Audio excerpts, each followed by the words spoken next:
regular meeting of Page County School Board for May 14th, 2026. Ms. Henry. Here. Mr. Breeden. Here. Mr. Thomas.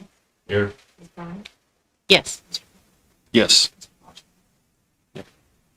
I'd like to make a motion that we allow Mr. Bodgwick to attend via phone.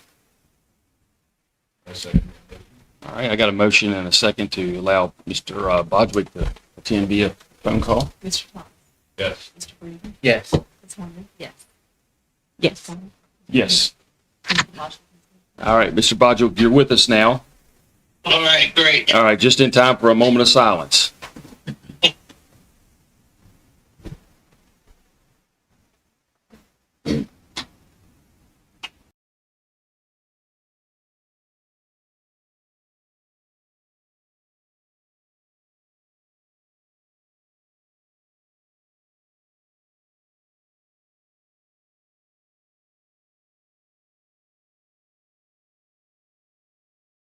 Allegiance by, and who's got something to read? I do. Yes. Ariana Cato, fourth grade from Luray Elementary School. Ariana consistently demonstrates the qualities of an outstanding student and role model. She is a dedicated and hardworking student who approaches every task with determination, integrity, and a positive attitude. Ariana consistently makes responsible choices, treats others with kindness and respect, and can always be trusted to do the right thing. She embraces challenges with confidence and perseverance, setting a strong example for her peers through both her character and work ethic. Ariana's commitment to excellence and leadership makes her truly deserving of school board recognition. Okay, thank you. You ready?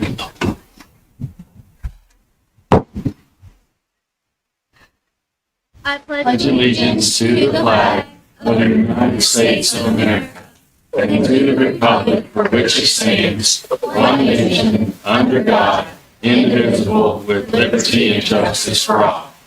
Thank you.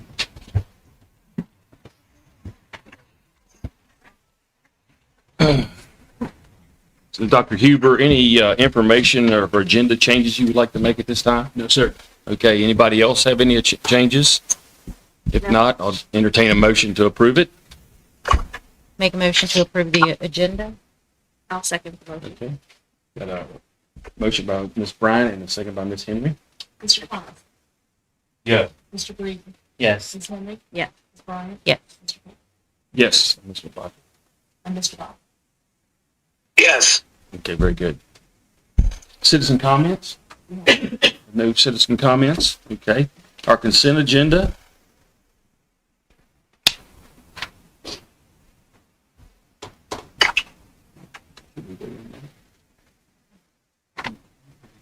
Okay, yep, all right.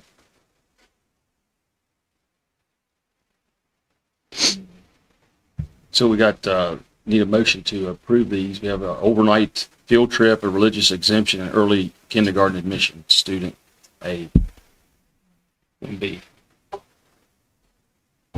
Make a motion that we approve the consent agenda. I'll second the motion. Okay, we have a motion by Ms. Brown and a second by Ms. Henry. Mr. Breeden. Yes. Mr. Thomas. Yes. Ms. Henry. Yeah. Mr. Bodgwick. Yes. Ms. Bryant. Yes. Mr. Breeden. Yes. All right, for recognitions and presentations. All right, so I've got the volunteer of the month here, Miss Kimberly Seal. Our volunteer of the month truly embodies dedication and service to our school community.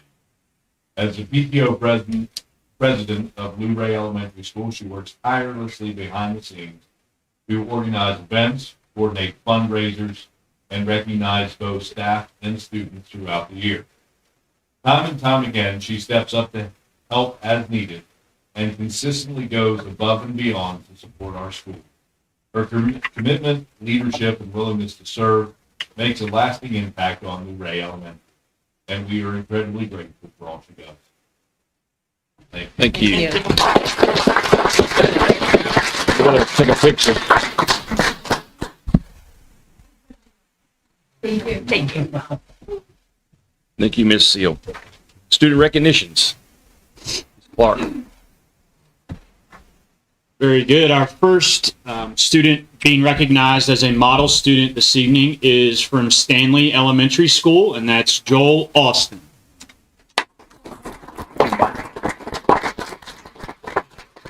You got a ball game later, Joel? All right. I hope you had fun. Joel, I'm going to read a little bit about you. Joel Austin stands out as an exceptional kindergarten student at Stanley Elementary by combining creativity with patience and a positive attitude. His knack for connecting with peers and teachers, coupled with his leadership qualities and enthusiasm for learning, makes him eager to explore his unique talents. Congratulations, Joel.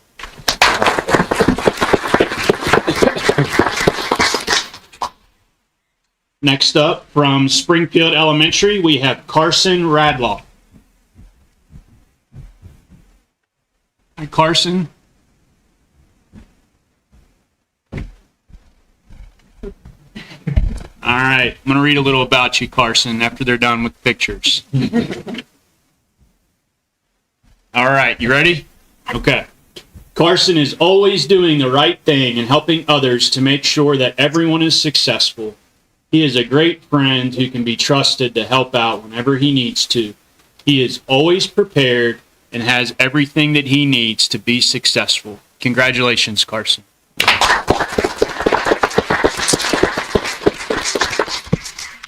Next up, from Shenandoah Elementary School, we have Caitlin Umberger.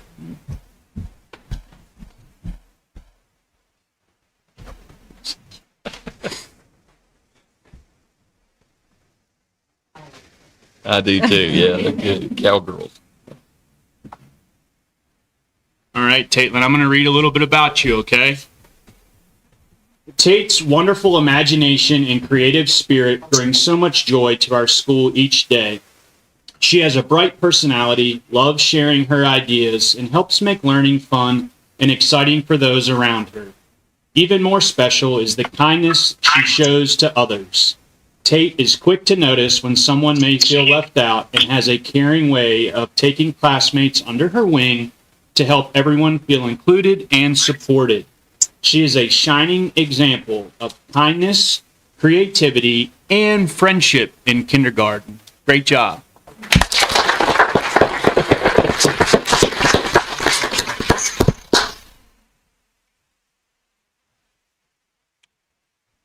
Next up, we have our VSBA Art Recognition students.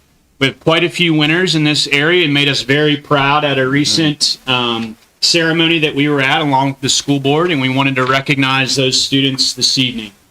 First up, we have Kaylin Perry from Luray Middle School, who placed second. Kaylin was not able to make it this evening. Next up, we have Shay Narazonik from Stanley Elementary, who placed third.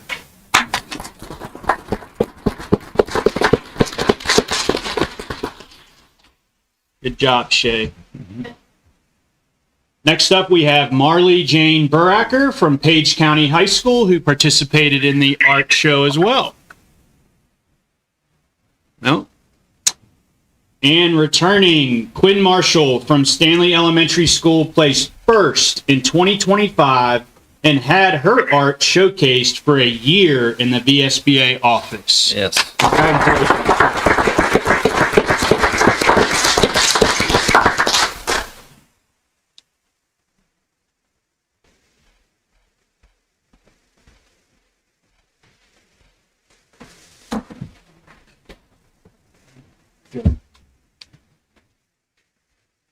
All right. Next up, we have our school board student representatives who are graduating this spring, and we're very proud of you. We'll call up Joey Miller and say a little bit about our school board reps. In our school division, the voice of our students is especially important, and we are proud to recognize our graduating student school board representatives for their leadership and service. By sharing the perspectives of their classmates and participating thoughtfully in board discussions, they have helped strengthen the connection between students, schools, and the community. Their dedication, maturity, and willingness to represent others have made a positive impact across the division. We sincerely thank them for serving as a strong example of student leadership and community pride. Congratulations, Joey.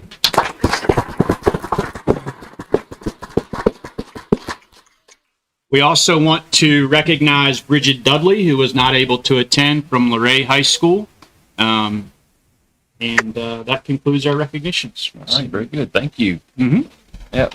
So if everybody's here, you want to leave, you can, or you want to stay with us for another hour or so, you're free to do so. Yeah,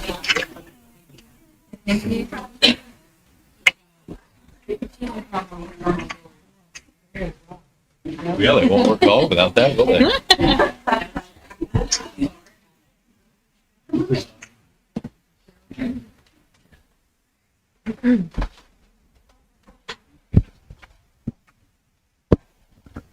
Things are problems. Yeah. Oh, they actually will.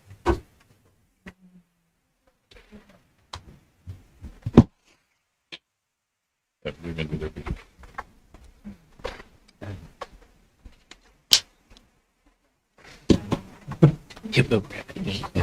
Yeah. Okay, so at this time, we'll have our Page County High School and Luray High School student representative presentation. Who wants to go first? Page County High School? Very good.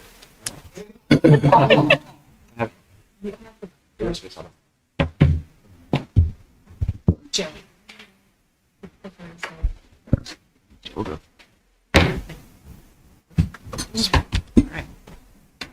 So we're had a pretty good school year so far. We're looking forward to the end of it, as sure as we all are. So it's been good so far. So we'll start off with sports update.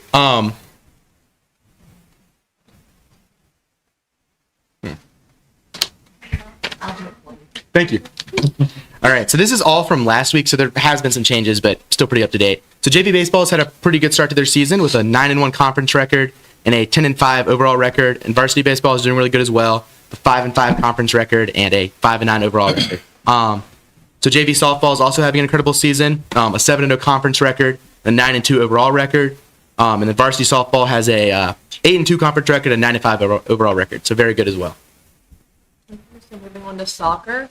Our varsity boys soccer team was trying their best out there with a 0-8-2 record and an overall record of 0-11-2. Our JV girls soccer team is giving valiant effort with a conference record of 0-6-1 and overall record of 1-9-1. Our varsity girls soccer team is also holding steady with a conference record of 2-5-1 and an overall record of 4-5-3. Our track and field team has also had a great season. They had some highlights include both boys and girls team won the Page Valley Invitational. Braxton Bennett set a new high school record for the 110 hurdles. Also, there have been 4 state qualifiers so far. Nate Holloway and Braxton Pettit competed in the Dogwood Invitational, with Braxton coming in third in the 110-meter hurdles and Nate coming in the 21st in the shot. So our tennis team's also had a great season so far, having a lot of successful singles matches. So the next slide is just some pictures. There's Braxton after he set the school record, and we didn't put a time in because he probably has broken it again. He's gonna keep breaking it. So yeah, and there was some pictures from the soccer senior night as well. So that was good. So we're going to move on to club updates, which is Spanish Honor Society. So the PCHS Spanish Honor Society is welcoming 13 new members for the 2026-2027 school year. The introduction ceremony is planned to take place this fall. Its annual bake sale is taking place Saturday at the R's, which has already happened, from 8 to 11. Also, members of the Honor Society enjoy outgoing the Richmond and back to the Hispanic Flamenco show. So we had a group of people go to the Flamenco show. So for NHS, there's going to be a lot of senior members that are going to be recognized at the Seniors Awards nights. And then the new potential members have submitted their applications for membership, and they're going to hear back about their application status by the end of the semester. So that's coming soon. Okay, next is FFA. FFA alongside FCCLA. Soccer and the PCHS PCPA hosted the successful car show in April if you went or did not. And then May 9th is the annual steak dinner, which we had last weekend, which was a feast. So now for FCCLA. So the Pitts County High School FCCLA chapter attended the Virginia State Leadership and Recognition Conference, which is April 10th through 12th in Virginia Beach. The chapter was recognized as a platinum level chapter, and 13 students qualified for the national conference, which is going to be in Washington, D.C. this summer.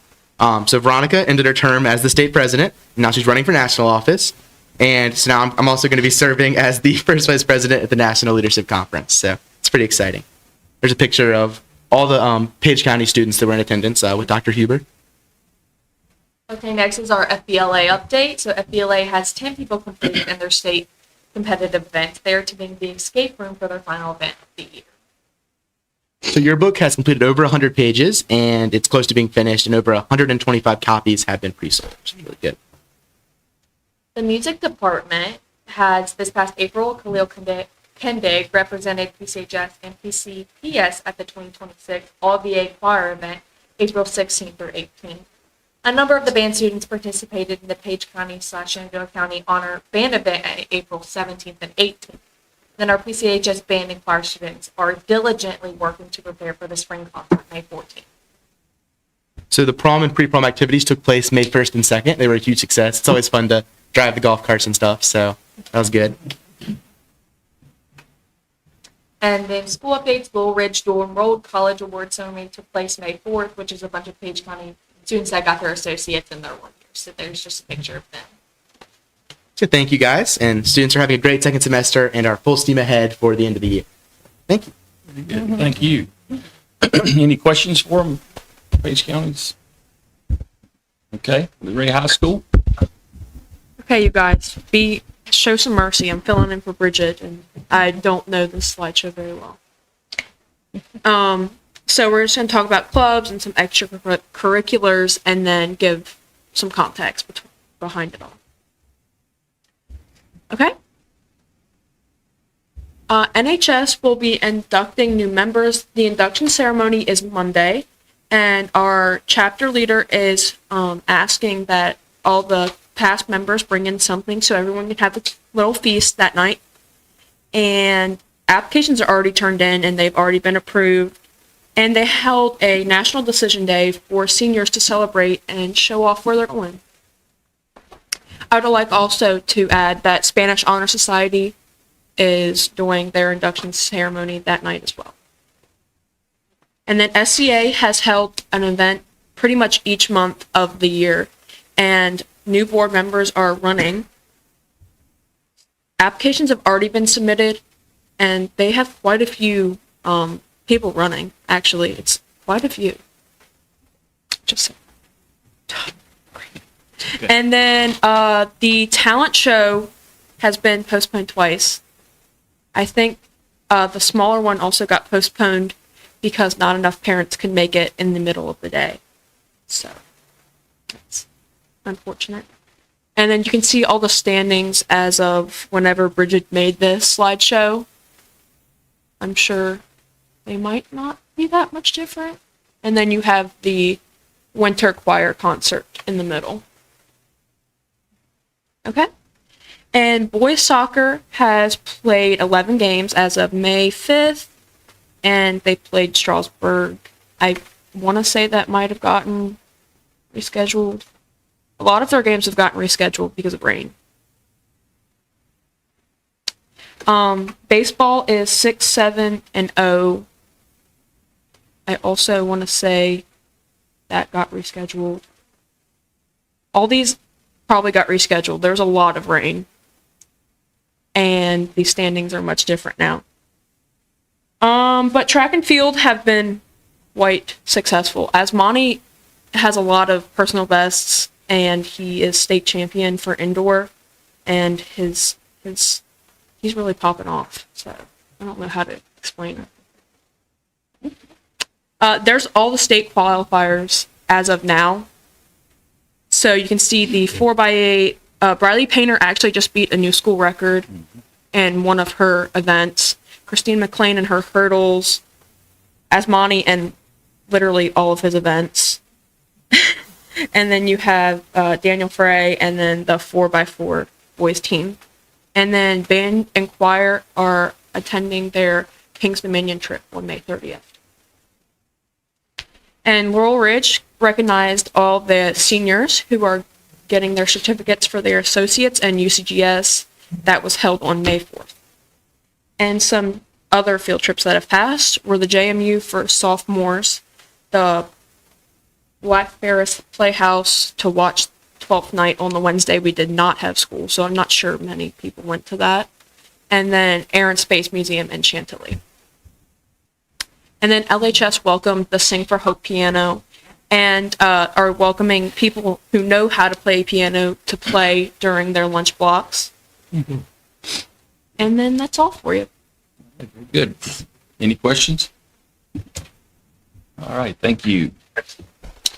Now we'll have our LES instructional update.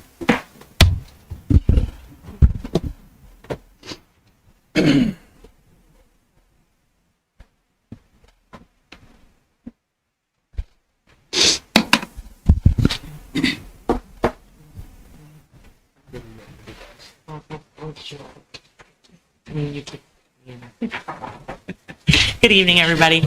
I'm Liz Comer, the principal of Luray Elementary School. This is Craig Tutt, assistant principal of Luray Elementary School, and we are going to take a few minutes of your time to talk to you about some instructional updates and the great things going on in LES. We're going to take a little bit to talk about academics. I put up, this is last year's information, that's why it's all on one screen. However, we use that to drive our instruction for this year because I want to take a little bit of time to talk to you about what we did this year to improve instruction and get us on the right track. Go ahead, Mr. President. The first thing, we put some evidence-based instructional strategies into place. The biggest is explicit instruction. So every classroom, what that looks like is a clear learning objective. We have the teacher that is doing the I do. She is teaching, she is modeling, she's showing how to do whatever it is they're learning. We have the we do, which is the guided practice, and the you do, which is the independent practice of the kids, and that's our assessments. Why does that work? That's very effective for students with disabilities, and that's an area that we struggle in. It's very effective for any struggling learner, and it helps to close achievement gaps. We are really focused on high quality Tier 1 instruction. Tier 1 is the instruction that meets the needs of most of the students. That's standards aligned lessons, core instruction differentiation, strong pacing to make sure we're on par with the benchmark tests, and then student engagement strategies. We also make sure that everything is data driven. We have regular data meetings where we sit with our teachers, our teams of teachers. We talk about the data, what it looks like. We're monitoring progress. We're making adjustments based on that data. That helps us to really identify the gaps quickly, to give targeted interventions, and to monitor that subgroup performance, which is very important. The things that have mattered the most, I think, this year is the instructional coaching. That coaching has improved the teacher practice a lot faster than we could with the PD that we have to wait for a faculty meeting. We can get that coach in there right away when we see an issue and work with her, and she can work with the teacher as well. Our walkthroughs and feedback help facilitate that coaching. We go through, we walk through and see what's good, what's not so good, what we need to work on, and can get right in there and take care of that. Our professional learning committees, they focus on data, student work, and interventions. And then, of course, we have a multi-tiered systems of support, and that provides that structure, academic, and behavior support for those Tier 1, Tier 2, and Tier 3 students. We've also worked hard with our chronic absenteeism efforts.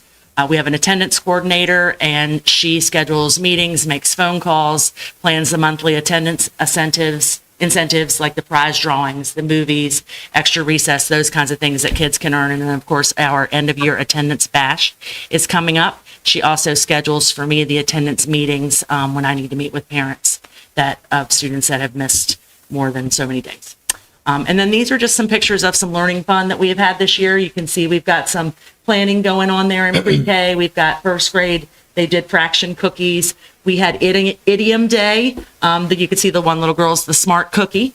The other one's the busy bee. And then just some math manipulatives, science play, and some technology work there as well. Mr. Coe.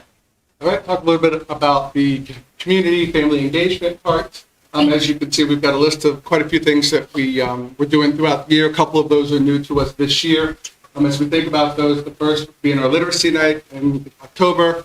Our reading specialist really took that on. We had a great turnout, about 300 or so people that came out, gave families the opportunity to learn how to support their students with reading at home.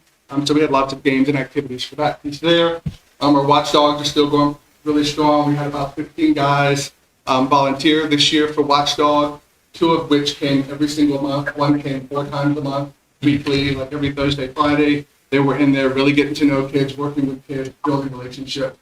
Said he couldn't wait to get back and join us again next year. We had our ELL night the other night. Lots of our students showed out for that at LHS to just really talk about their culture, shared food with us, which was really delicious to grab some things to eat along with them. But it also gave us an opportunity to build that relationship with them the next day when they came in to talk about that night, because we showed up to be there with them and then really just engage in that two-way conversation. We had STEM night for the first time this year, which was really exciting. We tied that to our science fair that was going on with our 5th graders. And then we also had some community organizations that came in and partnered with us, really to just kind of tie that whole night together and have great conversation and activities with our students. Trunk or treat, I don't know if you know where LES is, we had so many people it went across the entire front of the school. That's how many people showed up for that night. It was really incredible. Kids obviously in the costumes and really just enjoying having a good time. Getting ready to celebrate Halloween, but mostly probably there just to get lots of candy so they can come in and be sugared up for the next weeks at school. Our holiday concert at LHS was a packed house, not a seat in sight. Which was great. It was an all-school event. It's the first time we'd ever done that. We had the entire building in there, just really going through each of the groups or the grade levels, having an opportunity to see the parents to engage and enjoy that night. Thanksgiving lunch, where we served 500 adults in addition to the 500 plus students that we had over the course of 2 days, because we had so many people for that. Yeah. So that was a lot, but it was a lot of fun too, right? Because it gave an opportunity for families to interact with one another. The tables when they sat down, get to know other classmates and build that rapport there. An opportunity for us to kind of mingle around as well and start to build some of those partnerships and relationships within our building.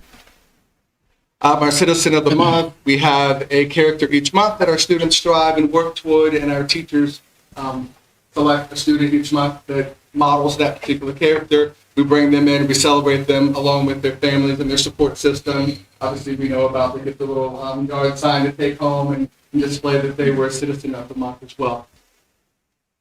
And we had our Tech Center 5th grade extravaganza, which I think was quite eye-opening for many of our 5th grade students as they went up there to go, oh, this is what it takes to become a welder or to do cosmetology, things of that sort. And so they really enjoyed getting to engage and take a real hands-on look at some of those careers and really think about what it is they want to do down the future, or in the future. Our 100th day of school, as you can see, our pre-K students up there looking 100 years old, some of them, the curlers and all that good stuff. But really just getting them ready for that and thinking about, they need to know 100, we'll be able to capture 100 by the end of kindergarten. But the whole school celebrated that day as well.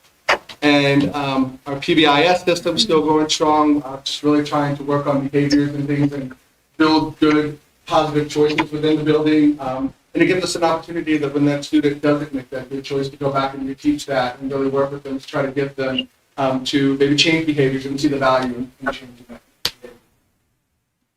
Easter egg hunt, which was quite a sight to see 20, 30 pre-K kids run around the playground searching for Easter eggs along with their families that came in. It was a lot of fun for them to engage in that. And then we had the opportunity to have Miss Erin Knoll, our gifted specialist, was selected to serve the teacher on the teacher panel at the National Association for Gifted Children's Colloquium, hosted by the American Federation of Teachers in Washington, D.C. At the event, she contributed to discussions advocating for formal gifted education training within undergraduate teachers preparation program. She was one of 5 teachers selected for the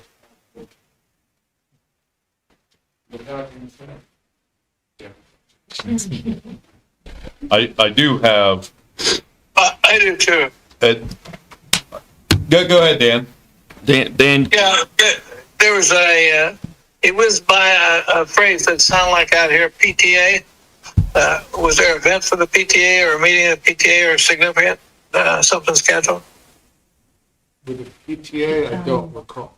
I don't recall it, a slide. No. They meet monthly, Okay. but, They meet monthly, Dan. Mr. Yeah. Bodward, yeah. But no, there's Okay. nothing special coming up. no, nothing Right, special. okay. coming up, no. Nothing special that we know.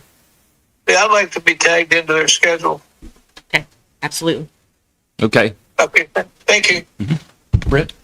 So back to the attendance slide where we're trying to address the chronic absenteeism.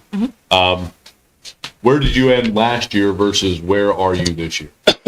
We are, Well, in terms of percentages, quite often yes. pick out who's going to be winning. Last year, we were at about 95.4%. We're right at 94.8%. So we're pretty close to where we were last year in terms of that. But I also know that coming into my first year, which was last year, I know that percentage went up quite a bit from the previous year. So because we've added that person in to help us with the attendance, we really stay on top of scheduling those opportunities to meet parents, find out the why for their student not coming to school, and also us to check in with their students.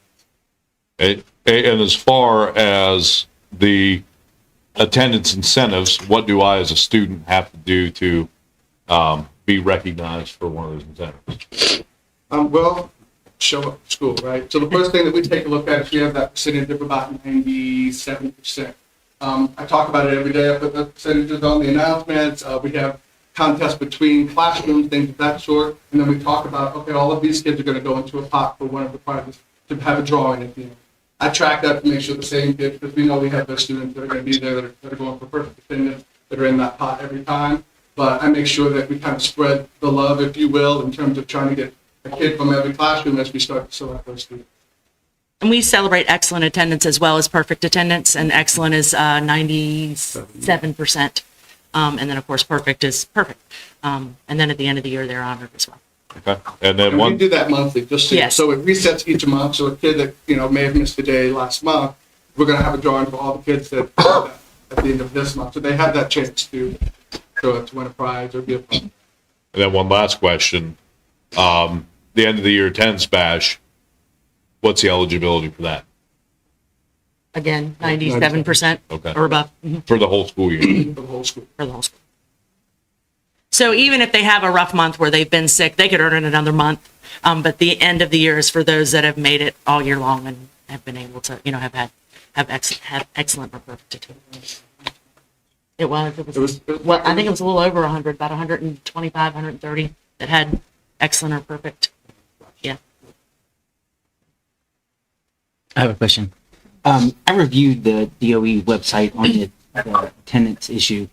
So I'm not going to call out a subgroup because some subgroups may be higher by percentage, but the number is lower than the other that is higher, that is smaller percentage. So it looks a little skewed when you only look at percentages. It's the true number is the key. But my question is, what have you found with the chronic of the chronic that isn't just working with them? What are you doing different to make sure that they're there 97% of the time? Communication is the big key. Communicating with parents, setting up meetings, making phone calls. Then they know that somebody's asking, somebody wants to know. So there's a robocall that goes out from the division, but we also have a personal call that goes out to every single absent student from our attendance coordinator every single day. And a lot of times that's kind of all it takes to get that parent to be like, oh, somebody's watching. Somebody knows that my kid's not at school today. A real person, not a robot. And that helps a lot. That opens the lines of communication and gets them back into school. And have you seen a trend from, let's just say, a student in second grade that is very chronic, going to third grade, the issue that made him or her chronic absent from school, does that necessarily carry over? Was the issue that made that problem? Because sometimes it's a health issue. It's not no fault of their own. But have you found that sometimes that gets resolved and their attendance rate gets better? Or is it still just chronic year after year after year? Sometimes it gets better, and some it is chronic year after year. But yeah, sometimes it does get better. Because we all know that the chronic of the chronic, and each time that you're absent, it builds upon each time. So if you're doing that from kindergarten all the way through fifth, even though you might be at 84% or 88%, that buildup over time is still a lot of lost learning. Yes. And we talk to parents as well about school is their job. So we're setting that example when we're asking them to come to school and making sure they come to school every day as parents. We're modeling that that's what you're supposed to do when you go to work. Yeah. So they're, just because they're 7, this is their job. So, we try to communication really is key with that. And I think we also try to, sometimes you have that teacher that has that spark that next Yes. year, right? That makes you want to come to school. You find that love of that subject. And we try to initiate some of that too with some of those students. I also call the circle of my office. That's where I do a lot of conversations when I have that kiddo that isn't coming. That's where I get my touch point on that parent. Hey, we're glad to see Johnny today. Let's get him here. Let's work on that. And that's where I do a lot of conversations and build relationships with parents. Have you seen and I can't remember, I know I looked at it, but an improvement from last year to this year? I think it was an improvement from last year to this year. I believe a bit of one, yes. Yeah. Okay. That's all my questions. Anybody else? Renee? I have a couple. So, of course, Sarah, you're in the new role and everything. And so this summer, we're going to get our SOL scores back. What time frame is that? We'll have preliminary scores coming right into June, but they won't have the support framework scores until October. October. Uh-huh. Yeah. Yeah, they come in late. Yeah, At the that's earliest. way too late. But when we get the scores, the preliminaries, what do we do with that data during the summer while the kids aren't in school and we're working on improvement plans and what have you? And I'm sure they have their own improvement plans that they want to instill next year, possibly. And then how's that managed?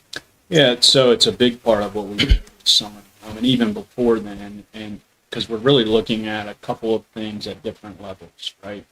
Do we have a school-wide issue or a division-wide issue or a classroom-specific issue? And that data can tell that story for us. 'Cause we might have curriculum that's misaligned or assessments that are not aligned. That's a division problem. Yes. Right? And so that's where our instructional team really kicks it into high gear to take a look at that. And then we can break it down even further with our school leaders to look at what trends do we see in the building, right? And then on the more micro level, classroom specific. And so do we have a certain grade level band of students that are historically showing that they need more support in reading and literacy? And and then how do we partner together with the schools to identify resources that can be redirected to help provide instructional leadership and guide them through that? So I think it's really a partnership, but looking at, if you think about it like a layered problem, and then taking the entire team and then attacking each other is really the key for us when we use that data. So hopefully I captured that. Anything you want to add to it? I would say that a big topic of conversation for us is the importance of instructional leadership and how we can clear the path for building level administrators to really give instruction with focus. There's a lot going on in school. So we go back to the response mode sometimes. So we're having conversation now about Leadership Academy and how are we going to try to clear that path and strategize so that instructional leadership is having people in the building, which is just the day-to-day most effective. We're here to support and help it and provide overarching guidance, of course, and aren't afraid to roll those things up, but really working to clear the path for them so that they can invest. And you're fine with pushback? Okay, all right. I encourage you because you guys know your building better than anybody else. And I'll give you kudos. You have a challenging building. I mean, it's a lot of activity there. It's a lot of students, small condensed space. You guys done a good job. And from a budget standpoint, I want to make sure, because you guys did without this year. There was positions because of budget that we didn't backfill. Are we moving forward into the next budget? Are we going to have the staff that we need? Absolutely. From a budget standpoint, it's not a budget problem. It's right now getting the most qualified staff. Most qualified staff, yeah. And working with our leadership to determine what are those needs, above and beyond what just is kind of normal. It's more than class sizes, right? Because every school has its unique challenges and its unique strengths too. And we want to make sure that we look at that. Yeah. So thank you. I'm going to give you the last word. What do you need to improve your school? Wow. Yeah, that's, Wow.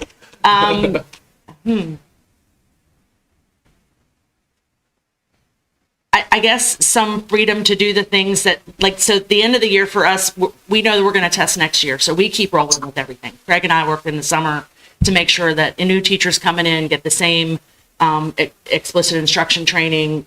We're working with lead teachers for high leverage practices to make sure that they can present to the rest of the staff. So just permission to keep going at this point. Permission to keep moving forward, because that's when you get that momentum going, Mr. Painter. You know how that goes. You got to keep moving. You do. Yep. So that's at this point, I think. Would you agree with that? Is there that was putting me on the spot a little bit? But Yeah, well, that's good. That's what I do. yeah, I was anticipating all kinds of questions. That was not one of them. Yeah. Well, I mean, I like the idea of creative tension. Yes. I mean, that's the way it's got to be. If you're really going to be a great organization, Yeah. it's got to be Absolutely. that creative tension, not the kind that overbearing and takes the wind out of your sails, but the one that you're collaborative and working on it together. So thank you for the year you guys had. I know it's always enjoy visiting, but I also enjoy being able to get out of there too. Because it's loud. Well, you all are welcome anytime. Yeah. I have a follow-up question. What is the status of your school? It is TSI. Okay. And just as I shared with Luray Middle, when you're looking at your data, specifically from this year over last year, remember, and you've already touched on it some, it could be a curriculum issue, it can be a resource issue, it can be a cohort issue, let's see, curriculum, and instructional issue, which is the teaching, the classroom. So look at those very closely from last year to this year, and maybe you might figure out, if it's been the same teacher, then it's like, what was the overwhelming factor?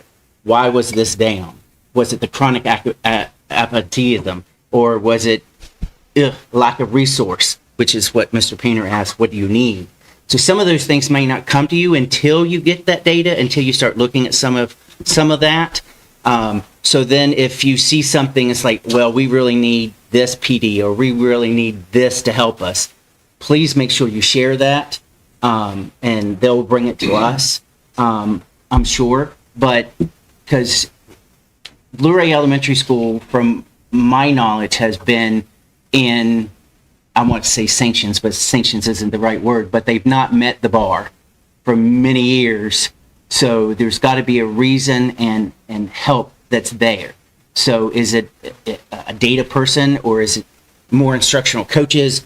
What is the need there? So when you look at that data and you really have time to think, find out what that is, and then let Ms. Hamill and Dr. Huber know. Thank you. Very good. Thank you. Thank you, Appreciate guys. it. I will go back to even more informational items here. We had the minutes, and I think there was a couple comments online that we took care of. Anybody else have any questions on the minutes from April? I don't see any now. So monthly financials, Ms. Miller? Yes, good evening, school board members. You have been provided with the monthly financial report for the month ended April 30th, 2026, where April expenditures were $3,698,815.20. Along with this, you have been provided with the local match, which we balanced with the treasurer's office. On the local match calculation, you may see the original local match amount was $656,003.11. This was before I made a journal entry to record the remainder of the all-in funds that were being held by the county. So once we spent those funds, I made a journal entry to record that as revenue. That was a little bit different than the revenue that we receive each month that was being held at the county. So it needed to be shown as state revenue. So I recorded that, and that reduced our local match for the month of April to $546,200.11, the lowest that we have had this year. That does leave us with a balance of $831,722.03 to get us through the remainder of the year. This has stretched more than I thought it was going to. I am extremely hopeful that this will get us through the month of May. Maybe even have a little extra. I hope. Again, my first year through this, there could be some expenditures coming up here at the end of the year that I'm not accounting for, but I really do think it's going to meet May at least. I am in the process of estimating our budget shortfall to present to you once I get the best number that I can come up with, and then of course your approval, and then on to the Board of Supervisors. We do need to take that to them in June. First, before I continue, any questions regarding this? Well, a couple of things. I think not so much a question, but a recommendation is that the Board of Supervisor and our board has both asked for that CIP. Yes. And how all that, what those expenditures are, and like a bar chart. You know, Okay. if we could get that in your next presentation Of course. for us Yes. and the Board of Supervisors. And the other thing is, I think any other conversation that we have with supervisors, I really would like for everybody to push that we get that CIP money.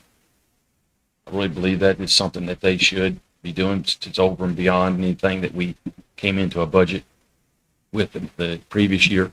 And also, as far as the facility study and all those things, I'm assuming that some of that's being marked out, that's if it applies, you know, with some of the fixes that we've done. Yeah. Not only the fixes, but also budgetary items that could not be part of the school system, depending on what decisions are made with CIP. Yeah. Some things have been pushed down the road until the decision. Okay. All right. Per Dr. Huber's request, I also want to update you on a few finance procedures. We do have some new members of the school board, and I just want to make sure that everyone is aware of some things that are coming up. As we prepare to go into fiscal year 27, you will be approving quite a lot of purchase orders that are larger purchase orders for expenditures such as utilities, recurring subscription payments, those things that are recurring throughout the year. Once those get approved, we receive those invoices monthly, and we match those invoices up to the purchase order that's already been approved, and those are sent to accounts payable for payment without going through that entire process of sending in another purchase order for approval and so forth. So be prepared for that. This will be the first year that we will have that online digital purchase order module. So I'm trying to figure out how exactly this is going to work. I do believe that we can roll into FY27 before July 1 to begin approving those purchase orders, but we'll see how that works. But regardless, be prepared. You will be receiving quite a few of those.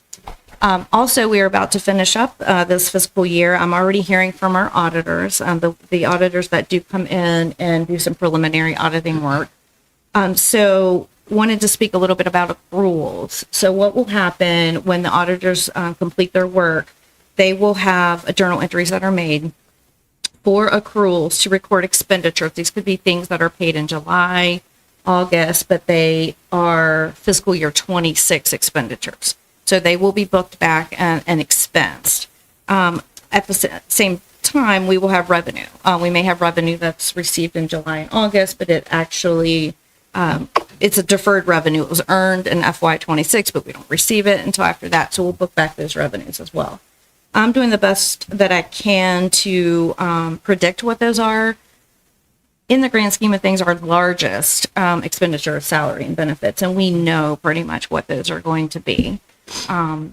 But there are some other things, some prepaid expenses. We don't have a lot of them, but there are some of those prepaid expenses that have to be accounted for. Sometimes it's hard to predict revenue, but I believe I have a pretty good handle on that. But those are the things that we really want to track carefully, because as we move forward with a budget that is a bit more balanced than what we have right now, it'll be very important to judge what those end of year adjustments are, so that we make sure that we're leaving enough money at the end to cover that difference because that I do believe is how we ended up in the negative the past few years because of those accruals that weren't accounted. Any questions on that? I asked a handful of those questions, so thank you for the details. Very helpful. Of course. Very helpful. All right, now the valedictorian proposal? Absolutely. All right. Good evening, members of the board, audience, and those watching from home. As a follow-up to the April 23rd meeting, it was asked by the board in an informational session for school staff to return with a proposal to reinstate valedictorian and salutatorian. So that's my agenda for this evening, is to present that information to you. There's actually two options for you to review. And certainly our intent would be to bring it for action in your June meeting. So to start off, we just had four really key purpose ideas that we wanted to focus on with our group that was investigating this further. And before I go any further with that, I do want to thank Ms. Clark, Ms. Hamill, and our school staff who collaborated on this from the very beginning when we started to investigate these options. So there are four main areas: continue a meaningful academic recognition while ensuring consistency. So making sure that as we develop this system and put something back into play for valedictorian and salutatorian, that it was meaningful and consistent. Promoting, again, clear, consistent, and transparent GPA calculation process. Honor academic rigor, while also looking at consistency and balance with those upper level classes. And lastly, supporting students' well-being, while also not forgetting about supporting their excellence in healthy competition in school. So key system considerations, there's a few here listed for your review that I think are important to take into account when we think about our purpose. First, looking at what we know and what research and studies show is that class rank and GPA can increase pressure on students and families. We know that that is a real factor. We also know that it's a real choice for students as they work to attain those recognitions. That we want to continue to recognize multiple forms of student success. So while we want to recognize valedictorian and salutatorian honors, we also want to make sure things like service, leadership, character, good human being things are included in those recognitions. Making sure that student access to advanced coursework is balanced out with this process. We know that that can vary in our school division with two high schools. Some classes, some years, quote unquote, make it, and some don't. And so we want to make sure through this process that we account for that in the GPA calculation. We know that, again, access is important and that weighted GPA outcomes can be affected as a key consideration. And we want to make sure that whatever system we develop and the board acts upon, that we can communicate that clearly with families, with students, and with staff so that it makes as much sense as possible. And that can get really challenging when you start looking at weights and pluses, minuses, those sorts of things. So here's our recommended approach, and I'm going to start with this piece first and then introduce options 1 and 2. Options 1 and 2 really focus on the year of implementation. This is the nuts and bolts of how that would be implemented and what that might look like. So the big component that we need to point out is that in this calculation, just for valedictorian and salutatorian, the only accessible and enrollment opportunities for all students would be included. And the reason that's important is because we do have students in specialized programs that have access to courses that other kids do not have access to. In particular, there's 3 classes that those students can take that others cannot take. And so for the purpose only of valedictorian and salutatorian, we would weight those classes at a 4.5 instead of the typical 5 that they would get to make sure that if we kind of look back at the purpose slide, that consistency, accessibility across the board is recognized. So again, that's part 2. Part 3, as I mentioned, those classes we need to recognize are only available for a small number of our students, and we want this to be a process that is open to all students if they so choose to make that a goal of theirs while in school. So again, you'll see these words come continuously throughout. It's consistency and access. We believe that that type of system promotes access, reduces GPA inflation tied just to availability of programs. So it is an equalizer a little bit to that factor of only some classes being available to only some students. This is the way to equalize that. It recognizes rigorous coursework across the board for all students. And we know that this is a goal for students when it comes to the valedictorian, salutatorian for some students. And so we want to recognize those efforts. Provide students and families with, again, a clear and transparent standard that's easy to explain.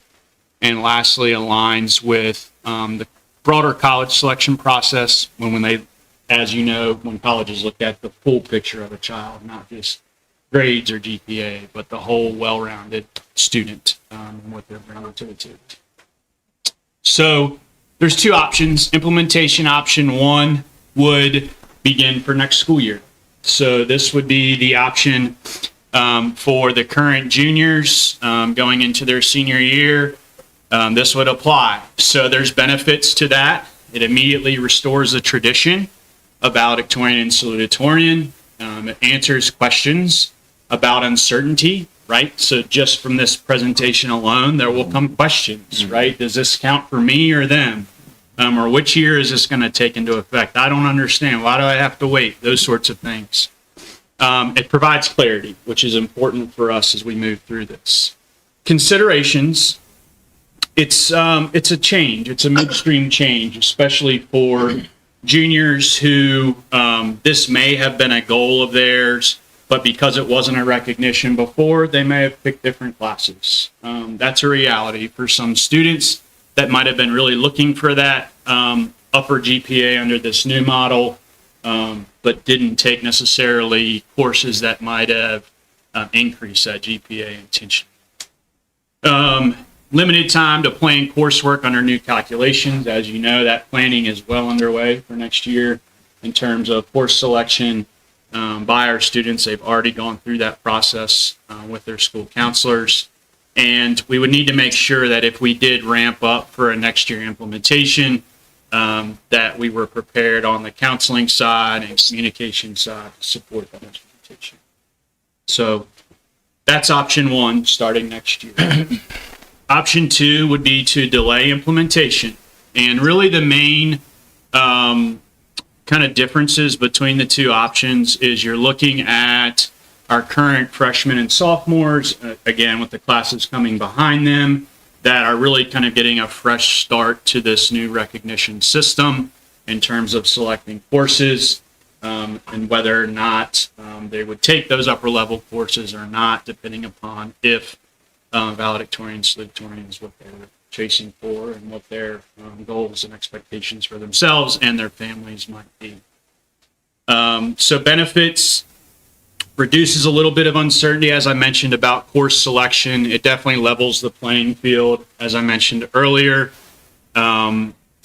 Considerations in terms of potential cons, delays the transition. It's a whole nother year under the current model. It would be an ongoing kind of communication. Again, with information being out, we would have to make sure that students and families understood this doesn't apply to you, but does apply to you type deal, to make sure that was clear and fair across the board. And again, it's a transition period for our current juniors who would be seniors next year, but this would not apply to them. It would only be for current freshmen, sophomores, and those forward. So just a few additional recommendations and things to consider as we move forward with these proposals, whether it's option 1 or 2. Again, we want to continue recognizing multiple things at our ceremonies, at our awards banquets, at graduation, certainly. We want to make sure we're honoring students who are good human beings, who contribute to the school environment and their community in different ways. Provide proactive communication to our students and families so they understand when they're making course selections, how that might impact this whole topic if that's a goal for them, and it may not be relevant. However, we would want to make sure they're making informed decisions that are healthy decisions for them and aligned with their long-term goals. Making sure that we're consistent, right, with two different high schools. That's not just with this topic, but any. Being consistent in how we implement this and how we communicate would be incredibly pertinent for this particular topic. And we would want to create certainly a public-facing FAQ, so to speak, that's available for students, for families, for others who just have questions about how does this work, how are we implementing it, how are we transitioning to this phase. So that being said, so run through again of our proposal to the board for valedictorian and salutatorian per your request at our last meeting, and I'm happy to take questions. I have a question. Sure. Because I didn't see it, and this will give you, in my opinion, it would give you a wider view in putting together frequently asked questions or a knowledge base. Are you, are there plans to get feedback from parents and from students? We certainly, of which option? We could. It certainly depends on the direction that we would want from you all as a board and to kind of which direction to head. Certainly if you wanted to take action at your next meeting, that would probably be a more kind of survey type feedback for a quick turnaround, so to speak. Of course, if we were trending or leaning towards the direction of an option one implementation next year, time is of essence, right? To get that in place, to really allow our counselors the opportunity to be prepared. So we can do that. That's not a problem. It's just kind of depending upon time frame and what you all as a board would prefer. I just think, in my opinion, I know we've got some great minds that's been thinking on this, but there's outliers. It's, we didn't think of that. And it usually comes from either a student or a parent because it does affect them and they're living it. And it's like, oh, why didn't we think about that? Why wasn't that on our board? Why wasn't that, thought of? So that's my only piece to that. So some things don't get lost and they have the opportunity to maybe provide that if they so choose, and if not, fine. They had the opportunity, but I'd like to see that they have that opportunity to weigh in which option and to give you feedback on what some questions that they may have so you can put together the question and answer kind of guide. Sure. And it will, I think, help you in the long run of not trying to guess every question that they may come up with.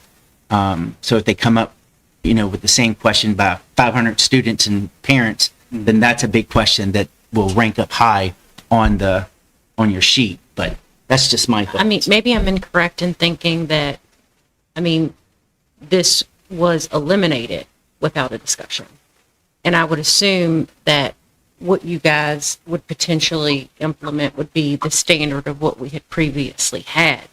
So I don't think that there should be that much confusion other than maybe for, hey, the juniors, this applies to you, freshmen starting out getting classes, this doesn't apply to you.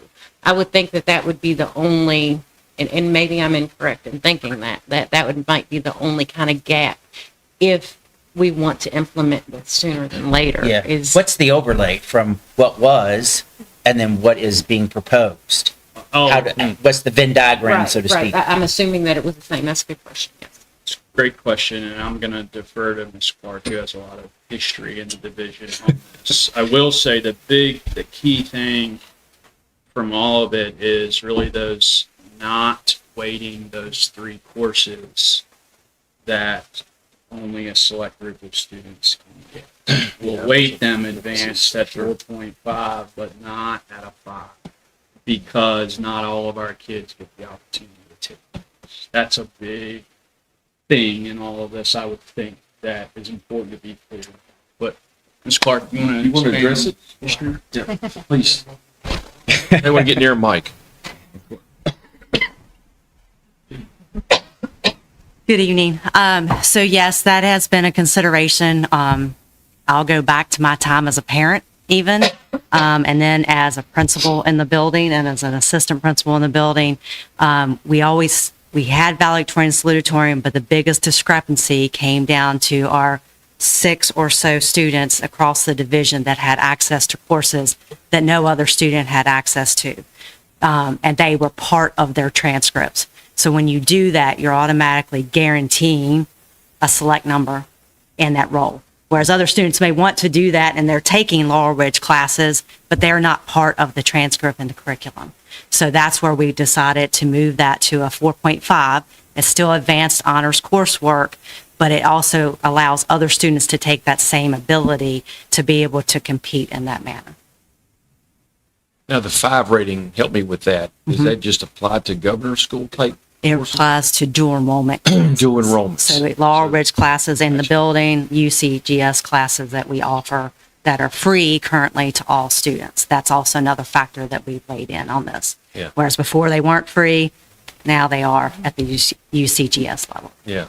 So, and those classes are open to every student, Every student. and now they'll, instead of 5, they'll earn 4.5. Those will still be at a 5. Oh, It's the 3 additional classes that are offered at the gov school level That they're other not, students that don't we have that. can't Okay. offer. Yeah. Yes. And those are at 4.5. Those would be 4.5. Okay. Calculation. So they could take a Little Ridge course if I wasn't in the governor school to make up for that 4.5 that And I they- couldn't get. In the UCGS or an honors class at the local high schools. Okay, Mhm. so that makes it a little bit more equal and balanced. Yes, yes, Well, sir. it allows more students to Have the compete door for that. open for Yeah, them. Yes, absolutely. it Yeah. does. Yes, I agree. Can I ask you a question? Yes. Okay, so I go to governor school, so I have access to the cheap classes. I'm getting my associate, but I have friends that don't go to governor school that are also getting their associates. They're taking online classes that, so they're not taking the same classes I'm taking, but they're taking classes that are worth the same credit for Laurel Ridge. So technically, like, it's almost, and I don't think it's obviously not designed to be like this, but to me, it almost seems like the kids that are going to go to governor school, they're taking the 3 extra classes that are having an offer to them, they're going to have a 4.5 to pay for that. But then these kids that are taking the same classes with the same credit, that are also getting their associates, are still going to be offered the 5 scale. And I don't think that's necessarily. No. No. So if you take an associate's degree level, and that's what we're trying to avoid, Joey. So the associate's degree is classes outside of the courses that count towards your transcript. Only the UCGS courses that first year count towards your transcript, and then your gov school classes also come in. So then there's 3 additional classes that you can get that they can't, that come to your transcript. Yeah. I had the same question, so thanks Yeah. for. Well, that's good. No, that's a good question. Yeah. We get that a lot, and we've heard that a lot, so. So from a student standpoint, I mean, what do you think? This proposal. I like the years that I get to do it. I'm not gonna lie. I know that a lot of kids, especially my age, but like we always know that like we didn't have a valid plan, and the other one said it wasn't the fact that we didn't plan for it. The kids that wanted the advanced classes were taking classes. Right. It was never that was a main goal. So if they didn't take part in getting the full classes that got you a higher standard in the first place, they usually won't reach for the spot anyway. That's what the standpoint of that is. But like, I do know that there's kids that do go to gov school or go the extra mile. Like, I didn't go to gov school just because that wasn't what I was going to major. But it's like, I know a girl that does push the extra mile. And then there's ones that like go to gov school, but they have a low GPA. Like, it just balances out, and I think that is really important.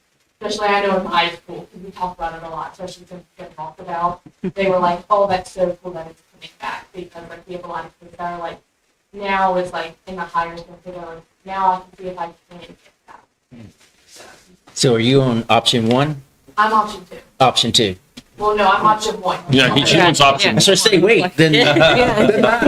She graduates next year. That my friends have been talking about it quite a lot, because I'm friends with a lot of people in advanced classes, and like, I kind of wish we had something that would recognize all the hard work we've shown through the years. I wish they had valedictorian and salutatorian, because I'm taking all these classes, I want my work to be shown.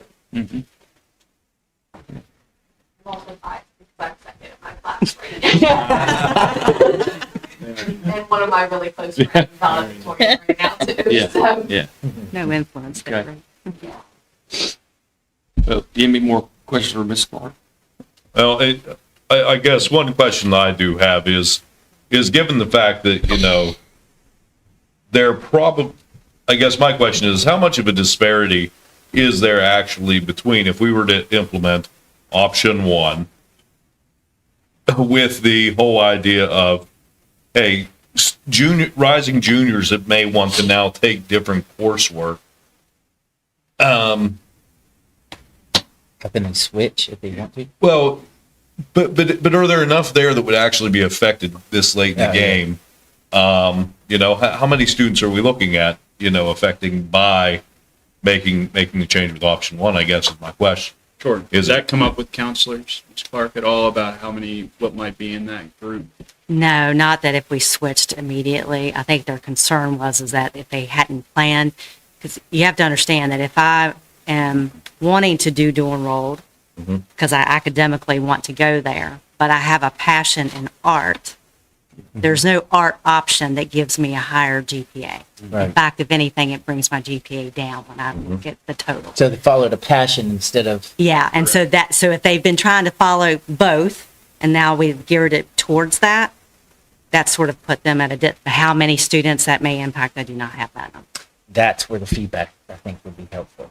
Yeah, I think my comment back to the conversation about feedback, I think it would be interesting to understand our timeline for option one. You mentioned communication out to the community, instructional components. So how quickly do we need to make this decision to say we'd like to go option one, just because that is the time crunch, to where we can allow for the community to know you need to get into the next meeting, or give them awareness on a timeline? Your next meeting. Next meeting. Okay. All right, y'all heard that. Get in here. Well, You want to I would encourage, Reach sorry, out. I'm Yeah. sorry. I would encourage you guys to be talking to students and telling the parents to get in here and make some comments about it the next time they want to, because I'm not surprised, but I guess I am, that you guys are already talking about it that quickly. Yeah. Really? Yeah, I think I know where I lean. However, those comments are going to be helpful Yeah. to make those decisions. And I would say that's the beauty of information, right? Yes. Because it helps to get discussion going, right? And that's what we want. Yeah. So we'll work on that feedback mechanism in case. Thank you for all the work you guys have been doing. Yes, thank you. Appreciate it. Thanks. Very good. Ms. Hamill, calendar. Good evening, Board. The 26-27 calendar was approved by the Board, I believe, in December. Since then, it's come to our attention that there was an oversight on a date that by policy, school staff is to be off, and that day was scheduled to be a school day. So we looked at it, realizing we had to address that, and made one minor change, and I'm back before you this evening to request approval of a new draft. The change, if you look at the calendar, is we bumped spring break back 1 week. It was previously scheduled to be the week of March 29th through the 1st, and then April 5th was a work day and conference day. We have moved it back to the week of the 22nd, with the 29th of March being conference day. That day also serves as a day for pre-K screening, so it'll back that up a week, but it allows us to have the Friday of the 26th off. It's essentially the same exact spring break model that we had this year. So before you as an informational item, but we are turning it around. This gets sent home with end of year materials, so I'll be back on the action portion of the agenda. Oh, tonight. Yes, sir. Okay. So everybody understand what we're talking about? Basically moving it to Which day? It's Good Friday. Good Friday, What date? 29th, 25th. It was, 26th. yes, the 26th of March is now part of spring break. Which by And policy, Good Friday is listed in and among the holidays that staff are to be off by policy, and we missed it. had someone caught that? Any questions? Okay, thanks. Our health insurance. Good evening, members of the school board. Given where we're at with the budget and the amount of money that's tied into the budget from health insurance, we thought it would be helpful to give you a brief. I know we have a lot going on tonight, but a brief look at some of the just foundational understandings that go into it as a member of the local choice. We participate in the Anthem Local Choice. What that is, it's a regional cohort. So local choice has divisions and public entities, counties, cities, that sort of thing, across the state of Virginia that join as a cohort. What that does is it gives you a degree of confidence. There's a 24-month look-back period when we get our rates for next year, which we already have. Those rates are set by claims for the last 24 months. So Page County employees, how much did we go to the doctor, emergency room, significant claims. We've seen organ transplants over the years, big things that can change what your total cost of your health insurance is going to be. By being in the local choice, there is a level of balance. So for instance, if we had a really bad year, our increase could be softened because others in the cohort will absorb a small portion of that. If we have a really good year, then we're giving away a little bit of that to somebody else that didn't. So that's the nature of the cohort. And as you know, in the budget for this coming school year, our rates went up 11.9%. We were disappointed until we started to look around. I learned very recently that there's one division not so far from here that is facing a 35% increase. Yeah. And you can see 11.9, I rounded that up, 600,000. It's just under that, the total rate increase. And go to the next slide. As being part of the local choice, for many, many years, we were self-insured. What that meant was we had the freedom to shop for our whatever we wanted, Anthem, Cigna, whatever. And we just had to make sure we charged enough that we covered it. And for many years, I can remember we had a pot of money that was somewhere in the $1 million to $2 million range, above and beyond what it was costing us every year. Probably 6 years ago, we were afforded the opportunity again for local choice. One of the challenges with it always was the minimum employer contribution. So the law requires when you're in local choice that you as a school board, as an employment agency, we're required to put forth minimum amounts as the employer contribution. And for many years, we just simply couldn't afford it. So the real benefit of going to local choice 6 years ago, I think it was 6 years ago, was our employees then knew that they were going to get a bit more contributed to their plan than years gone by. So you can see there, the different levels. How is this factored into the budget? It's very simple. We work with a group called the Pierce Group, as they work with Anthem, and then they come and meet with finance, HR, benefits, superintendent, like twice a year as we work this out. And ultimately, they come to us and say, okay, for your program, 26-27, we've got to figure out what the employees are going to contribute, what the employer is going to contribute, and that's your cost. It sounds simple, and there are parts of it that are. So for this coming school year, our total cost is $6,298,888. So when you think about budgetary costs, that amount is what we owe to be in the local choice and have Anthem coverage.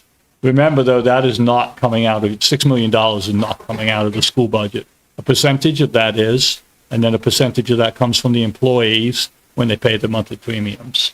So as we look to 26-27, as you know, we've been really looking at what can we do to be fiscally responsible, what can we do to assist the budget when a $600,000 increase has been requested.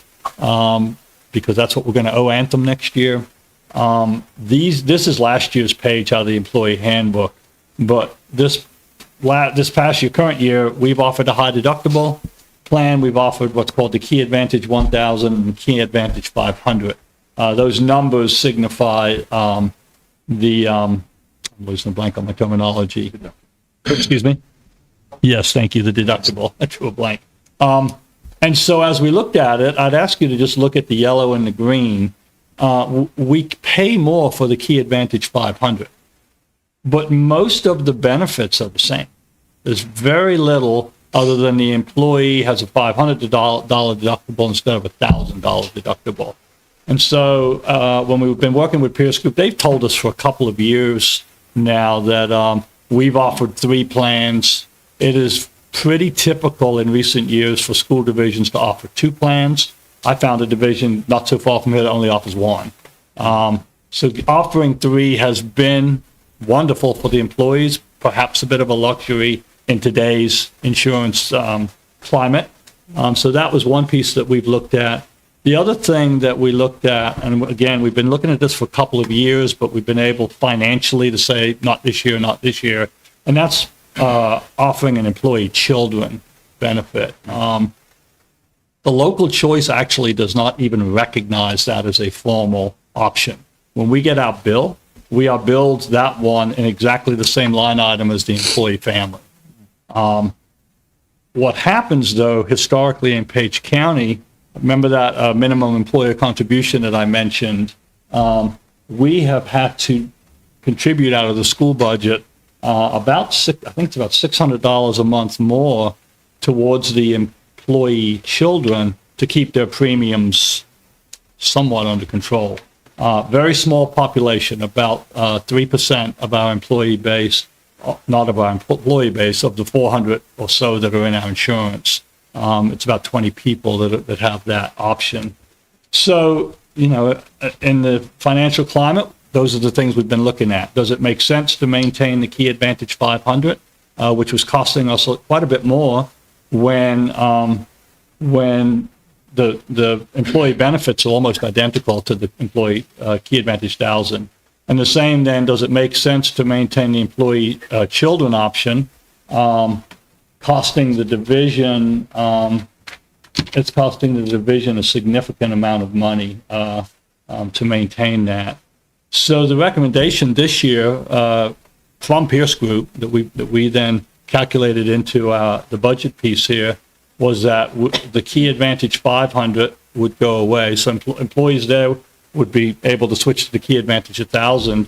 Actually, their premiums will be less next year in doing so. We've looked at what that would look like.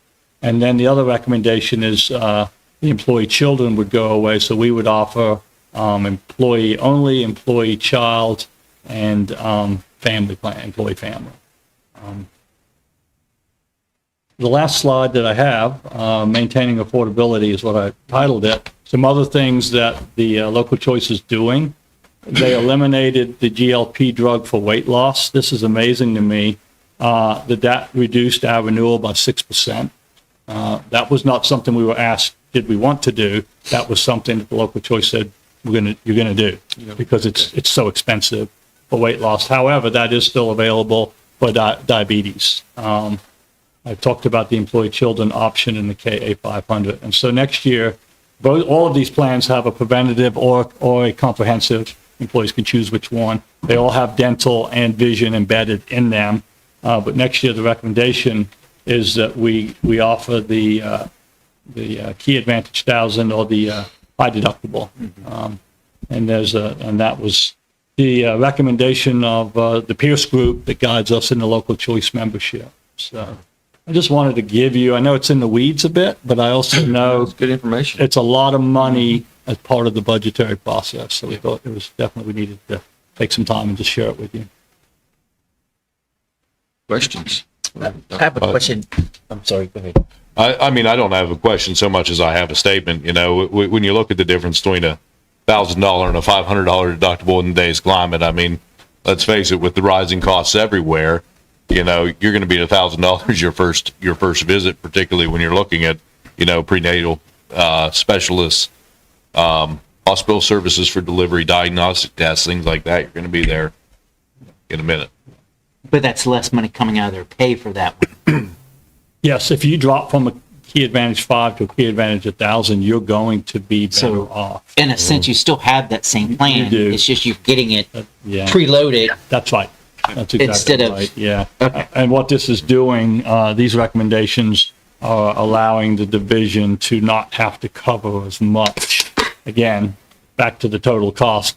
In the budget, Ms. Miller has a line item that says this is how much Page County Public Schools is going to contribute to health insurance, and this is how much the employees are contributing to. So you hate to minimize the relational side, but at the end of the day, health insurance is a mathematical cost. And the more you use it, I was at a Region 4 HR meeting 2 weeks ago.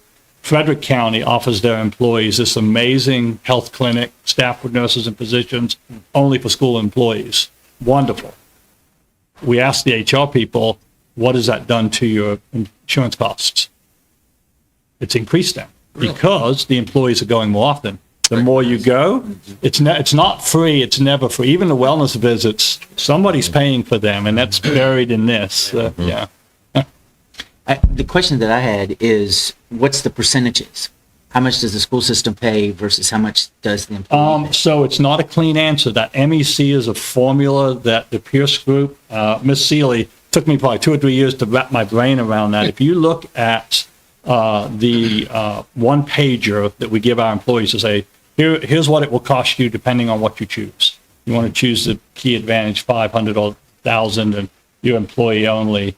The amount that the school division contributes to that is not the same amount as they. So the percentages changed. They do, and it's a depending on formula which- that the Pierce Group comes up with that meets the legal threshold that the local choice is set. So it's hard to tell that to employees because you would think, and that's why the employee children. That's a great question because we have been contributing way more to the employee children plan holders to keep their costs down. If you look at percentages, it's much higher there than, say, somebody who's employee child or employee spouse.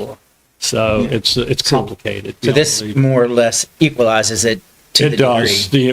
What this does is then Page County Public Schools employer contribution is much more balanced across the plans. Yes, sir.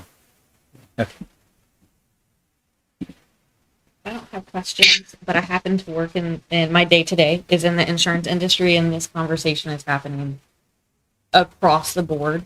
So I know it's not an easy conversation, but we can't look at it and say Anthem, as an example, Anthem eliminated GLP. That's happening with so many carriers right now. So as folks are thinking through the decisions behind these, it's very common to hear these conversations right now. Yeah. Yeah, well, I've never seen in 12 years I've been in this seat in HR, I've never seen it get down to 1 or 2 options, but across the area, that's what we're seeing.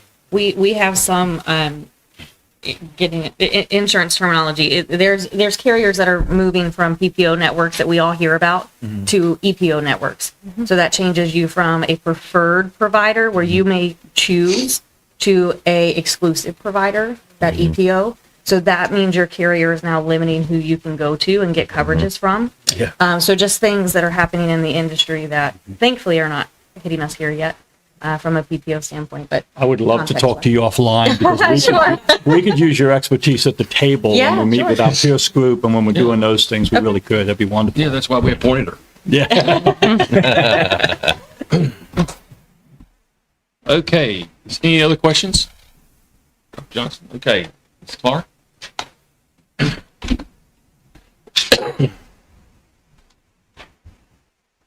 Good evening, Board. In front of you this evening is some policy updates for informational items.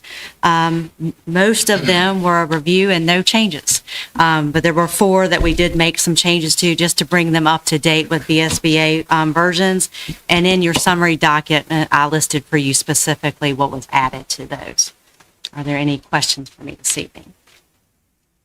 I know you look at me. I'm fine. There's no questions. Thank you. Thank you. Dr. Huber, Superintendent update. Absolutely. Okay, as we start off every superintendent's update, we're looking at our enrollment ADM and just providing the board and the public an update of where we stand. You can see as of yesterday, our current ADM enrollment is at 2785, so we are up quite a few students from the last time we met. Just a little late to hit that March 31 deadline, but they're there and we're educating them and we're excited about that. So we are still short of our FY26 budget of 2830, but that would put us ahead of our FY27 budget ADM. So we had a great start to the week. As many of you are aware, and board members were present for our evening to celebrate our employees. Thank you all for being there, and thanks to staff and families for being there with us to celebrate our Teachers of the Year. You can see that we recognized each of our Teachers of the Year that were voted on by their colleagues at their schools, and then recognized Mr. Benson from Shenandoah Elementary School as our Division Teacher of the Year. And same with support staff. We were able to recognize support staff members from each of our schools and recognized our Division Support Staff Member of the Year, Ms. Smith from Page County Middle School. And as we've done in years past, we also recognize our transportation members, vital part of what we do each and every day, the way our students start and the way our students end their days. And so we were proud to recognize the folks you see here and our two division winners of Karen Richards and Dennis. So a great celebration, a great way, another celebration of May, really just to highlight the exceptional work. And as I said that night, and we'll continue to say, our greatest value and asset is our people. And I think that displays just in those folks listening on the screen, as well as everybody out there working hard for our kids every day. I did want to give the board and public an update of where we stand in terms of our RRMM facility study and give you a master plan progress summary. As you're aware, the needs assessment review and demographics study occurred in the fall, and the board was briefed with an update by Mr. Phillips from RRMM at the completion of that component of the master plan. As well as our Board of Supervisors. You may recall there was also a joint work session between you as a board and the Board of Supervisors where the top three plans were chosen to take a deeper dive into with RRMM. So that's the last time that as a board you really voted on that piece of the master plan progress. Where we're at currently is we just completed programming workshops where we spent 2 days as a school division and with representatives from RRMM looking at programming. So looking at what is the ideal elementary school classroom look like? What are those additional auxiliary spaces look like? What do they feel like? How might they be arranged to best support student learning and teaching? And so RRMM has been hard at work digesting those results and working on macro level concept design. So that's our current stage following those programming workshops where they are working. We have weekly meetings with them, just so everyone is aware, where they're looking at facility concepts, site planning, looking at the site and land we do have, looking at that master programming, and beginning to develop some more refined ideas in each of those options 3, 4, and 5 that the board selected for them to take a closer look at. So that's the stage that they're in. And what will be coming next for you as a board that you can expect is to see what those macro level concept designs might be and some options. There's no decisions. These are things that, based upon the 3 options that were voted on, based upon programming, these are some paths and directions that we could continue to explore. I would anticipate that as that reaches into the July timeframe, the request for another joint workshop, I believe, with the Board of Supervisors to continue to look at those ideas and make sure we're communicating together and collaborating as this process moves forward with the end goal of a fall 2026 draft comprehensive master plan. So we are in high gear when it comes to facility study plan and making a lot of progress. So just some key findings already that we felt were important to share with the board, just around some priorities. And a lot of these are not new news, right? Aging facilities, we know that have significant HVAC issues, electrical issues, structural upgrades, things we don't see, right, that are underneath the ground that cause challenges each and every day. Looking at the cost benefit analysis of renovations and constructions, looking at new construction, looking at CIP numbers versus maintenance versus new builds and how those compare. Looking at security enhancements. So traffic flow is a big topic, right? As we look at these different models, that's something that really needs to be taken into consideration is master site planning. So not just the physical building, but how do all these things work together?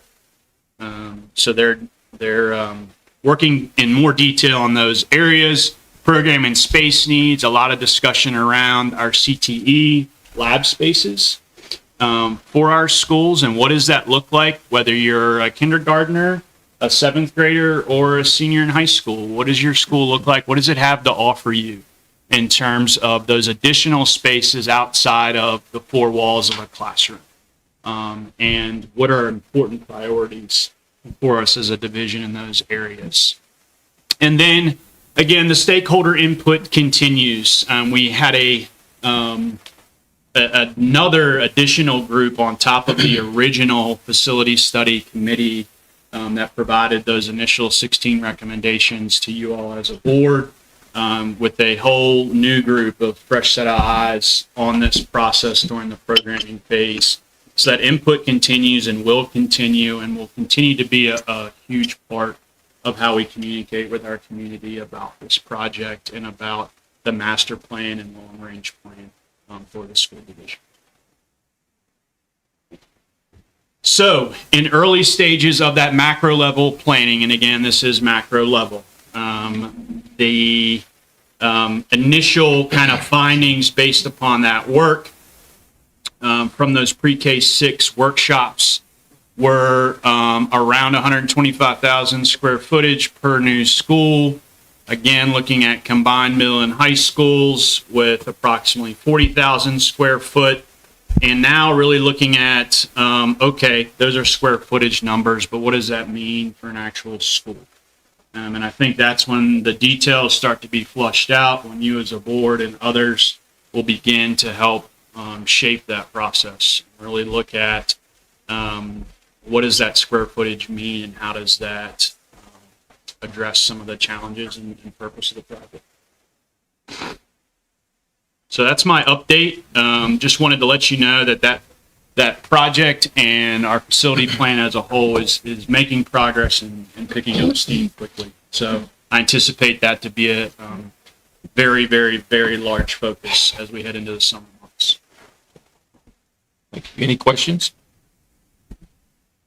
All right, we'll go to action items. Claims for payment, Ms. Miller. Yes, thank you again, board members. You have been provided with the claim certification for May 14th, 2026, where the total operating fund expenditures are $523,088.54. School food service fund 5, $48,462.46 for a total expenditure of $571,551. With this, you have also been provided with a list of claims and check registers. If you have any questions, I will do my best. Yeah. The 29,000 for Luray High School. What was the biggest one in that? I know I looked at it, but I looked at so much that I can't remember.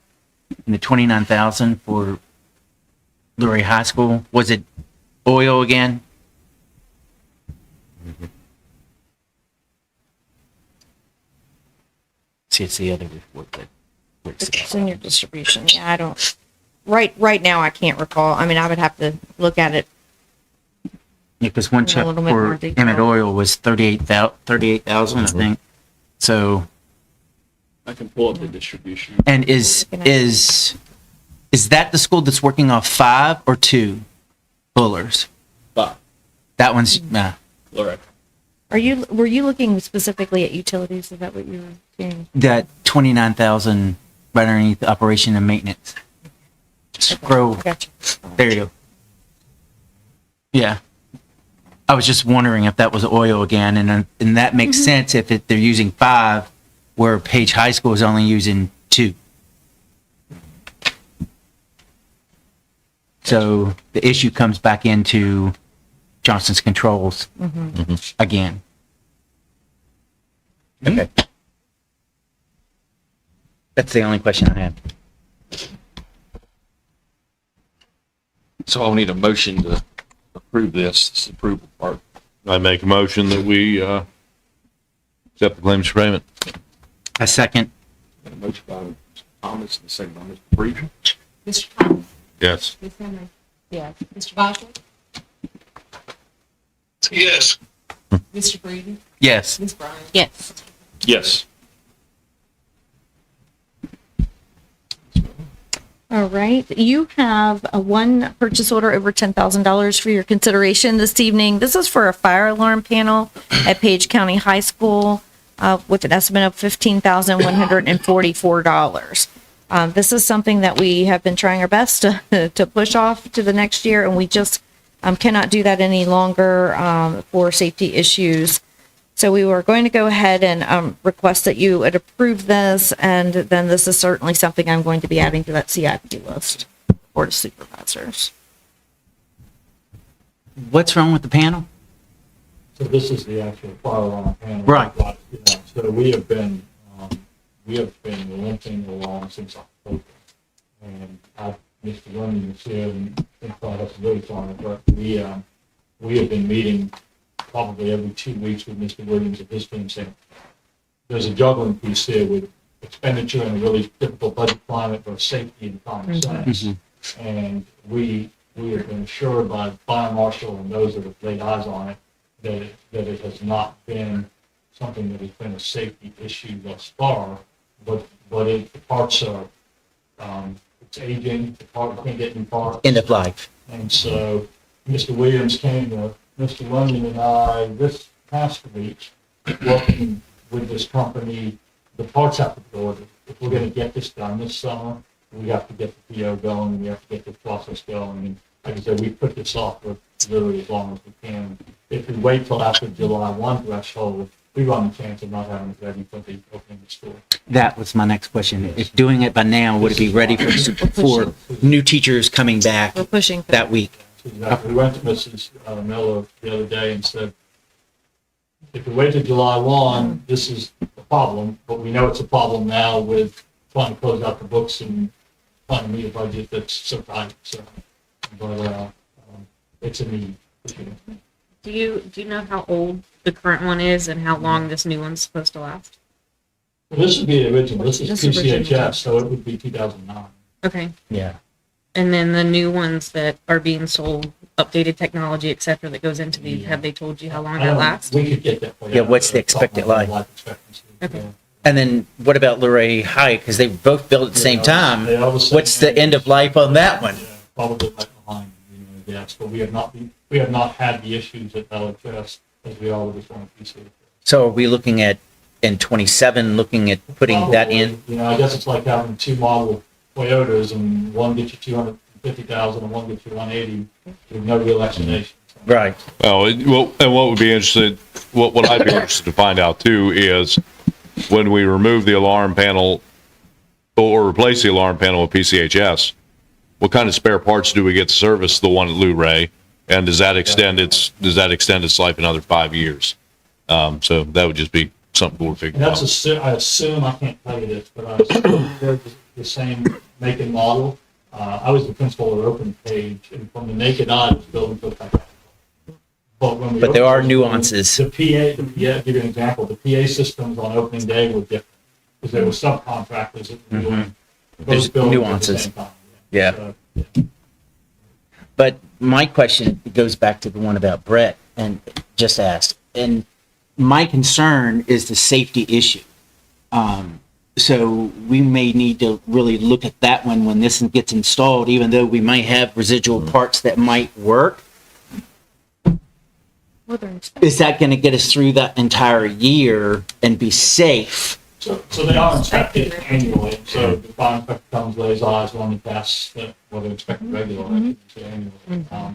So to date, we don't have the concern of the way, but your point is really well made, that we're better to be proactive than reactive. And they still do the fire drill every month, correct? Okay, so you do know if it's not going to work, then you already know.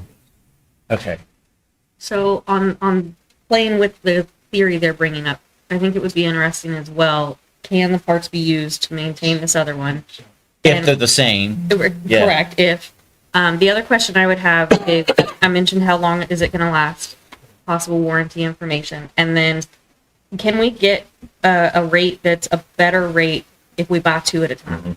If they install two at a time. Good question. Mr. Lennon, do you know, have we anything talked to them about that? Okay.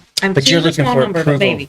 But if you're looking for approval tonight to do this one, the next one is going to still put it a little bit behind, and it will run into the same issue. What they told Mr. Williams was they needed to know that they could begin with the part ordering and getting things together so this can be done, in early summer. And theoretically, we could still have that conversation and see the discount on the next.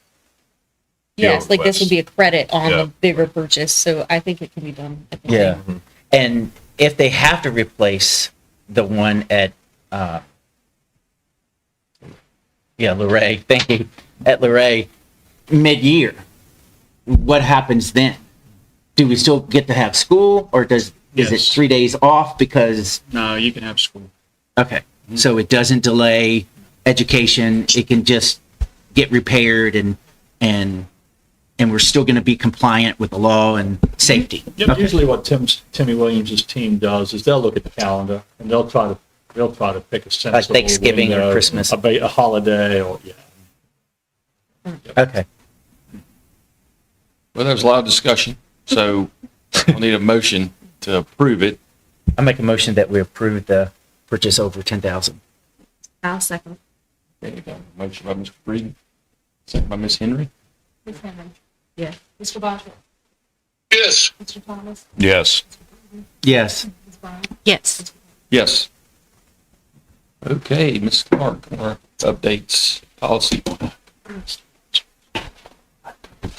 Good evening, Board. I bring before you this evening the policy updates from 423 for an action item this evening. Happy to answer any questions if you have any. I'm good. Okay. I will entertain a motion. All right, well, I make a motion that we approve the VSBA policy updates. That's pretty good. I second. Okay, we got a motion by Mr. Thomas, second by Mr. Breeden. Mr. Boswell.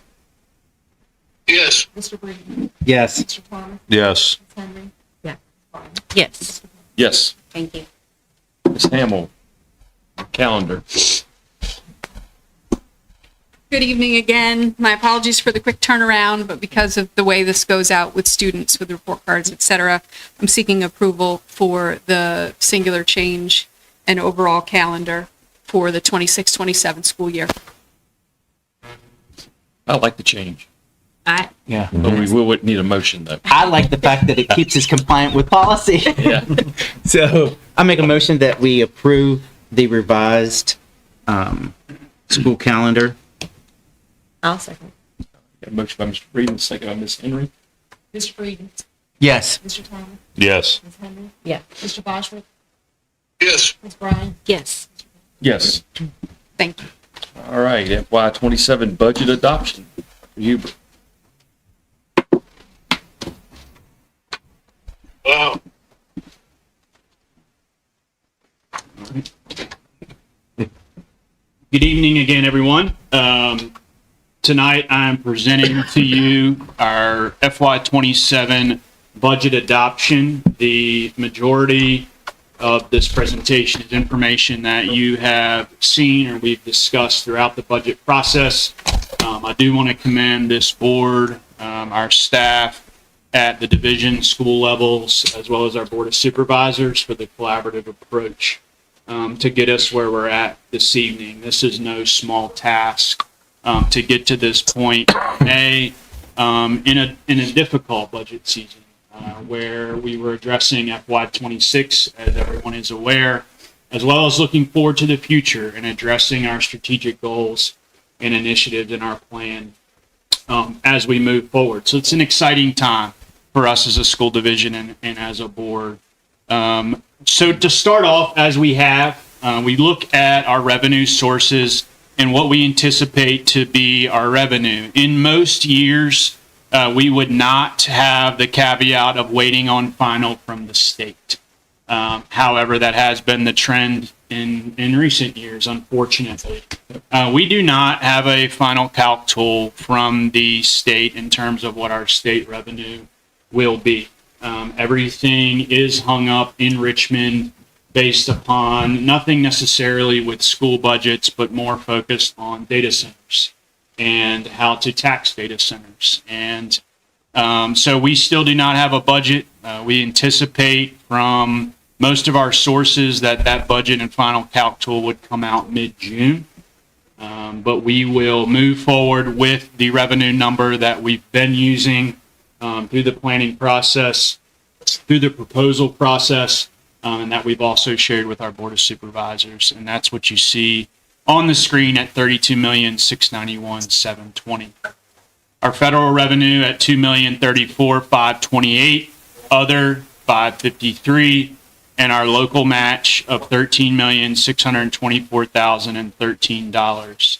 I will say we were fortunate in that collaboration with our Board of Supervisors to have an increase of just above 1.1 million for the local share in our FY27 budget, for a total Fund 1 operating budget of $903,261.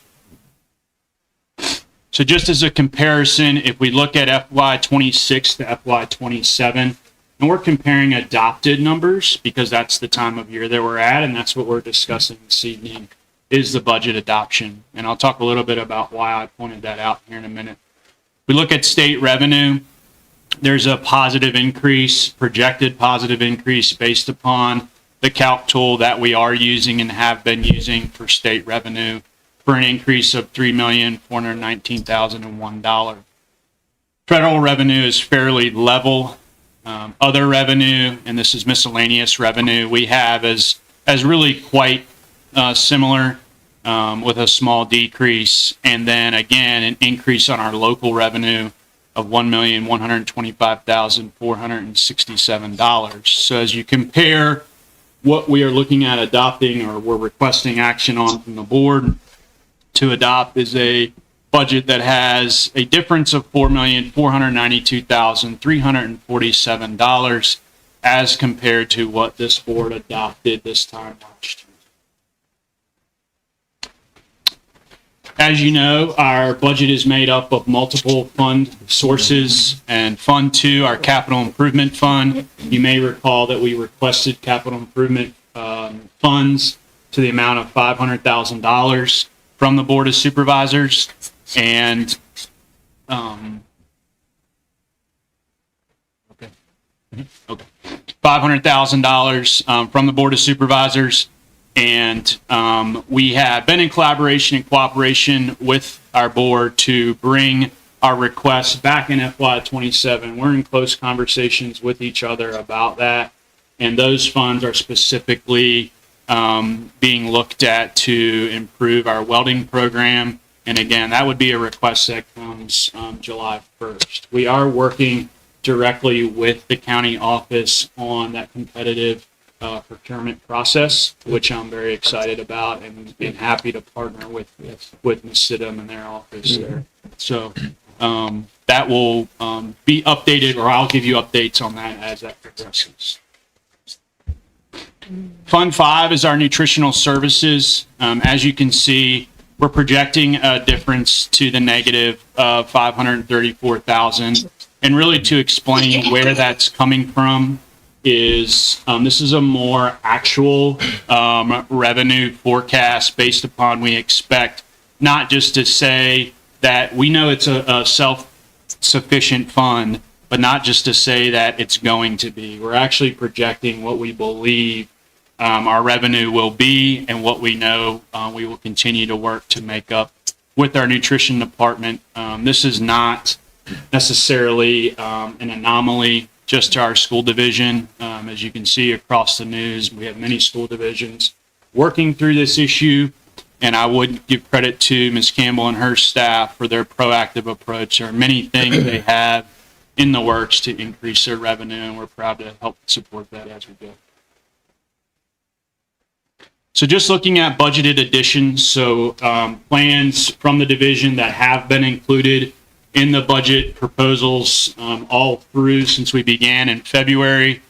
Looking at a 2% raise and a step, and you can see across the board what the cost of each of these is for the school division and how that might impact our budget.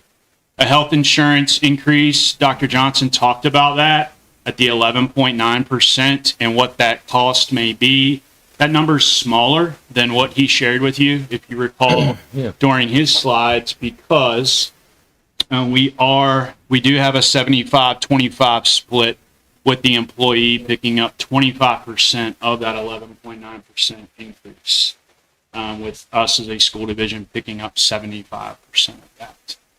We did recognize savings through that process, however, which he also shared in terms of the reduction or elimination of the $500 plan, $500 deductible plan, which would no longer be for next year.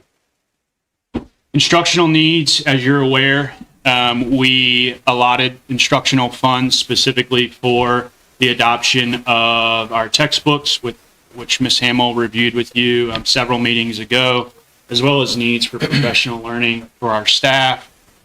We have included a $60,000 line item for transportation software for our transportation department. So that was a priority for them in terms of safety and tracking our school buses and providing parents with updated information through an app in regards to where their children are at or if they're delayed or on a different bus, as well as providing our substitute drivers safe turn-by-turn directions. If you've ever driven a school bus as a substitute and not known where you're going, it's a challenge. And so we hope that this is an all-around safety feature that we're adding for our transportation department to help with routing and communication.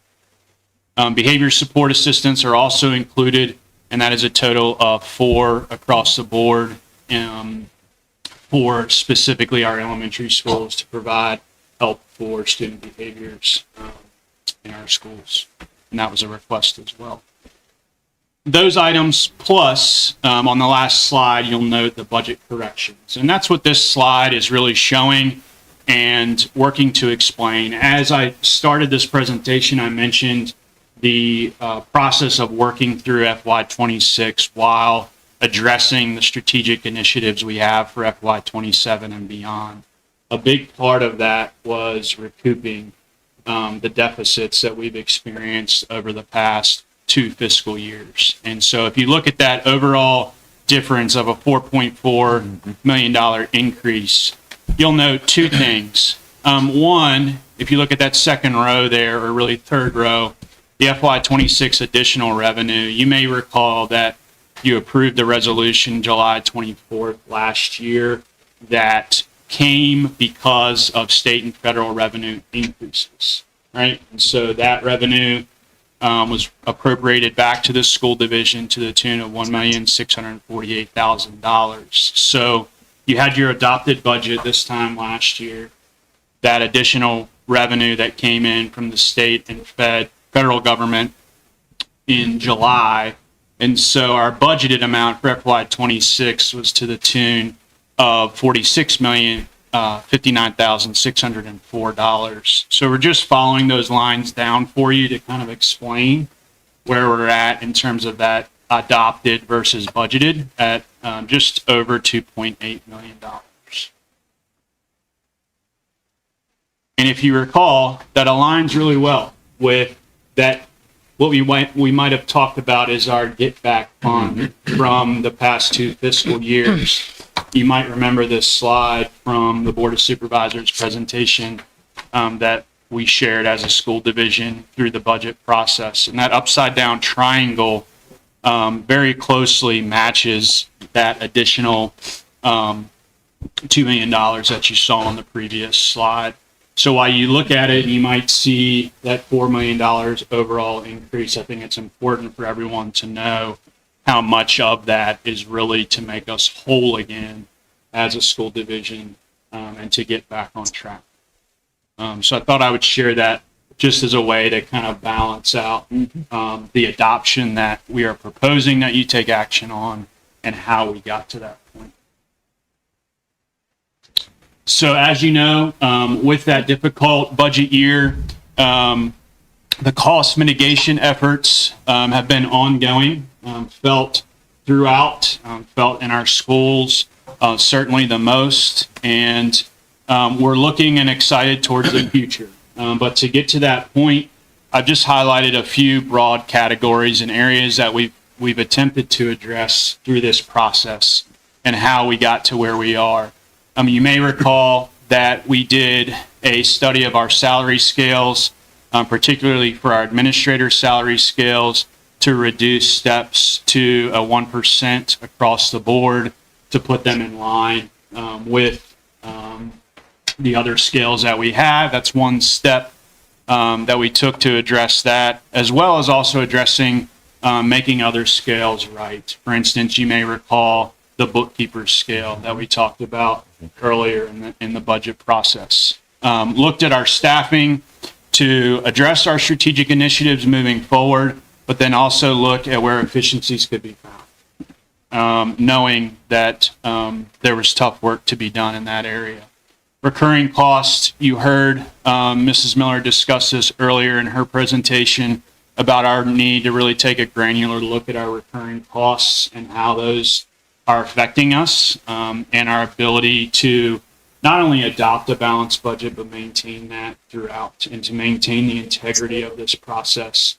And that's been a big part of this work alongside each of you in our workshops. And then just an extensive budget analysis through Mrs. Miller and her team, division level staff, you all as a board, providing feedback to us as a team, really forced us in a very good way, and that we'll continue to do, to really take an extensive look at each and every line item and what we're doing for what purpose and how we can get better.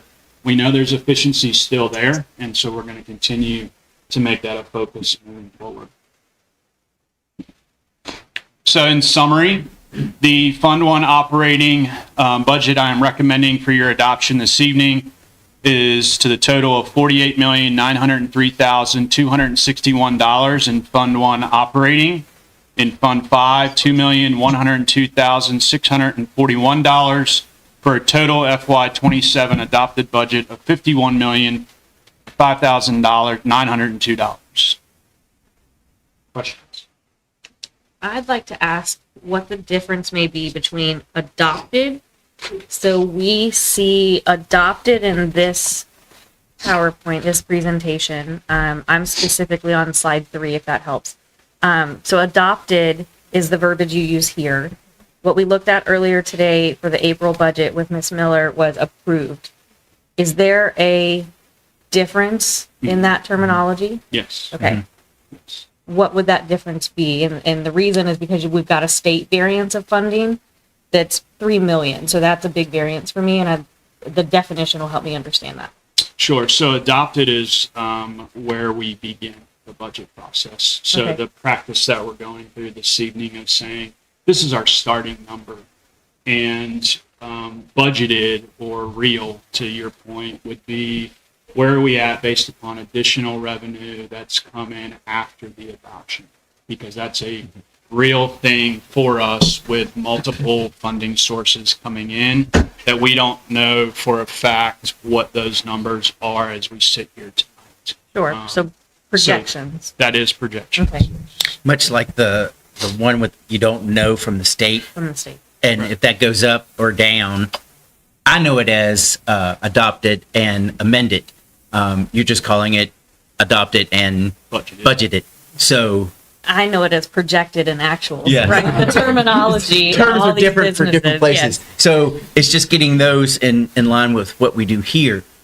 So that's the difference between what you will see that we approve and adopt versus what the true budget really is. Because we'll have to come back to you with, once we know what that real number is, to say this is what we have from the state for our revenue. Right now, we're using a number based upon a calc tool that is the combination of the House and Senate versions of their budget. So it's the best estimate of where we are before the governor signs it. Okay, I think that makes sense. I know we'll get back to it when we hear finals from them. The reason I bring it up is because we don't have finals. And when we look at April's, the approved budget listed in April says 26.5 million from the state, which we're saying in 26 it was adopted at 29. So that's a 3 million difference. So that's where I'm saying, instead of our difference being here on the presentation 3.4, our difference could be 6.1. Ms. Miller, I think you've got. Yeah, may I speak to that? Sure. That's it. So throughout the year, I will be bringing resolutions to you to Okay. increase these budgeted numbers. For example, we have a school improvement grant. So I will soon be bringing a resolution to you to increase that state or federal, whichever it applies to through that resolution, to increase that budgeted amount. When we do that, we increase the revenue side and we increase the expenditure side. If I don't do that, it looks like we're overspending our budget because we're not increasing that expenditure. So throughout the year, I have brought resolutions all along for grants that we've received. And maybe a pot of money came in and I'm like, ooh, surprise, we've got this money. We didn't budget for that, so we're going to increase it so it doesn't look like we're overspending. So you will see that come along throughout the year past this adopted budget that we are starting with. So that's where that. So we're not taking into account everything because those grants are variable and that's what they you're are saying. variable. We don't know sometimes when we're getting those. And we're not plugging them in. What do you mean? We're not accounting for them in this slide until we know them for ready. sure. Until they're awarded. Okay. Once then they're awarded. that is the variable that I'm looking at Yes. because it's not accounted for yet. in this Correct. presentation. So once they're awarded, okay, I create the resolution, read that into record. It goes down to the Board of Supervisors, they approve it, and then I do a journal entry to increase the budget. Okay. For that on both revenue and expenditure side. Okay, that So it makes will me change feel a all lot year. better. Okay. Yes. Those numbers move all the time. But it was very important, we thought, to point out that difference between the 4 point something million difference and the 2.8, because I believe that Dr. Fox wanted to be conservative, like we don't know what the state's going to bring. We're going to come back in July to increase it, where we have tried to aim for the middle. And I'm afraid that we get more than that. Fair. Okay, anxiously await that calcul. Yes, we do. Okay, thank you. Mhm. That was my question. Yeah, absolutely. Okay, I have a question. Go back. I don't know. What slide is that? Go to the budget edition slide. There you go. Okay, my question is the very first one, 2% raise and step. Who is included in that? Every employee. And that includes FICA as well. Okay.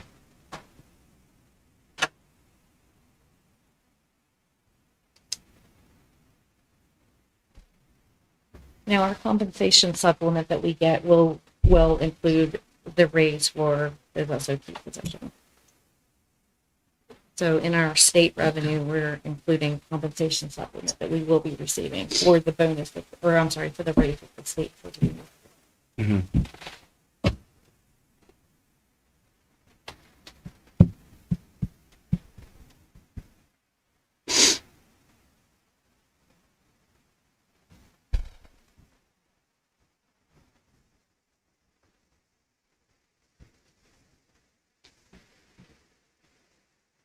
Any questions?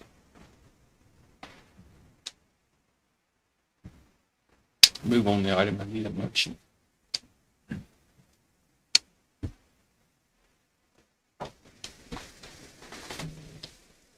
So I'm hearing no motion to approve.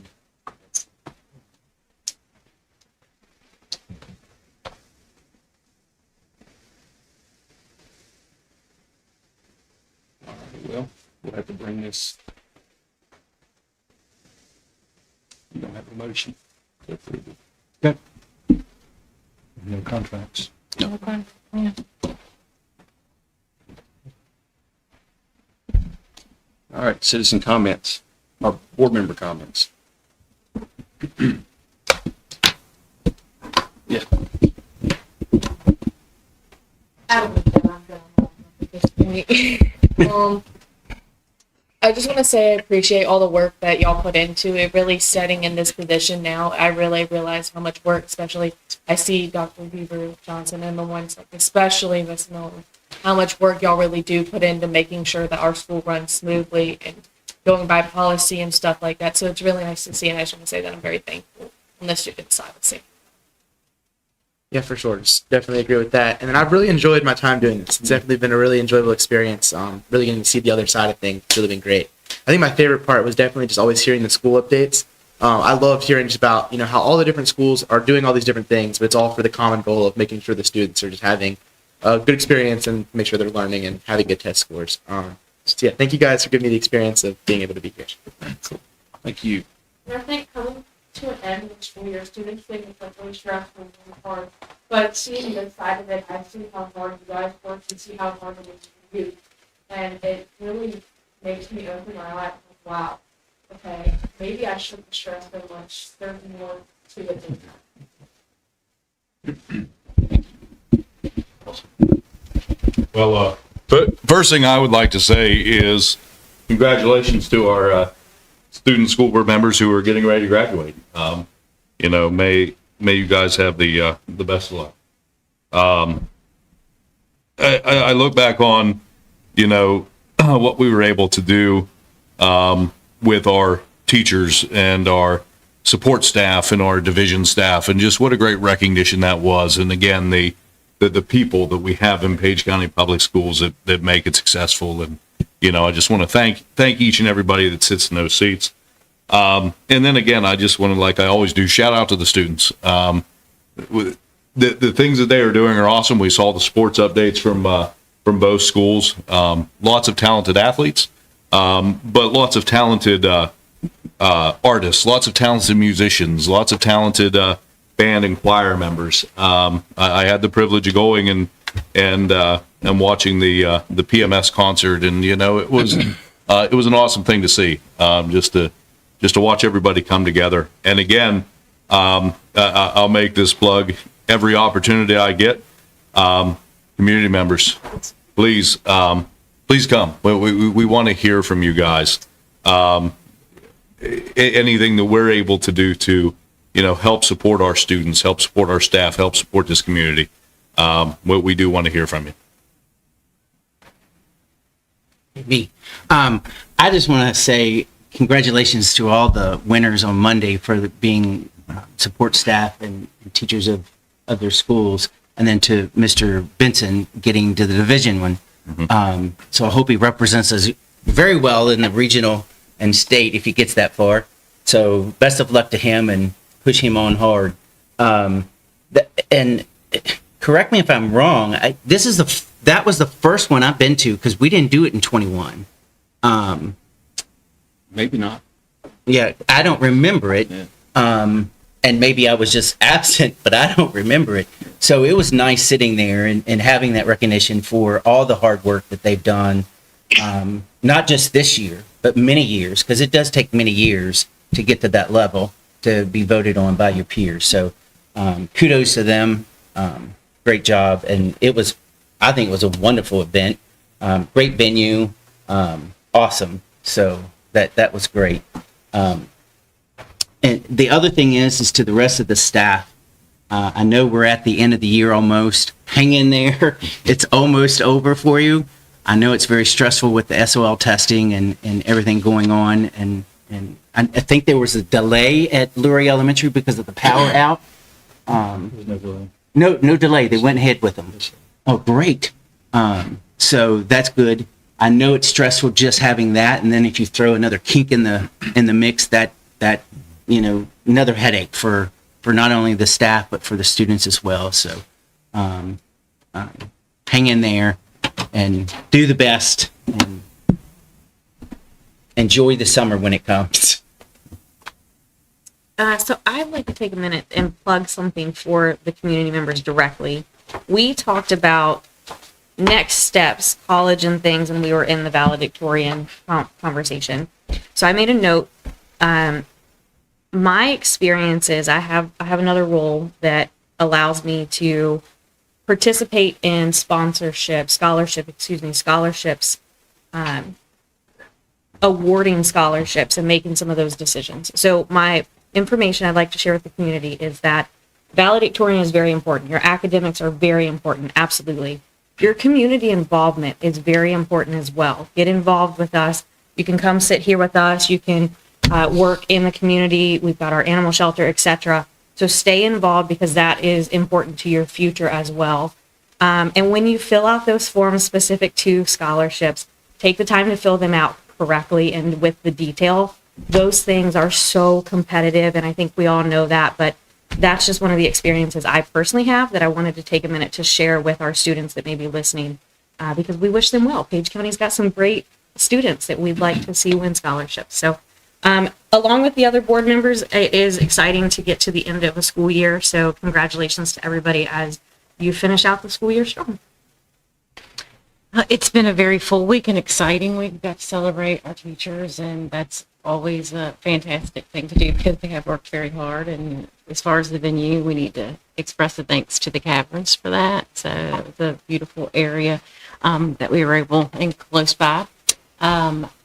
The governor's school graduation, we are fortunate enough to have two of those graduates on our board, and that is Miss Bridget and Joey. And thank you guys for representing Page County so well. It was 5 of them. I mean, that's incredible. So congratulations to all of you all. And speaking about the valedictorian and salutatorian, that is great. We want to recognize academic excellence.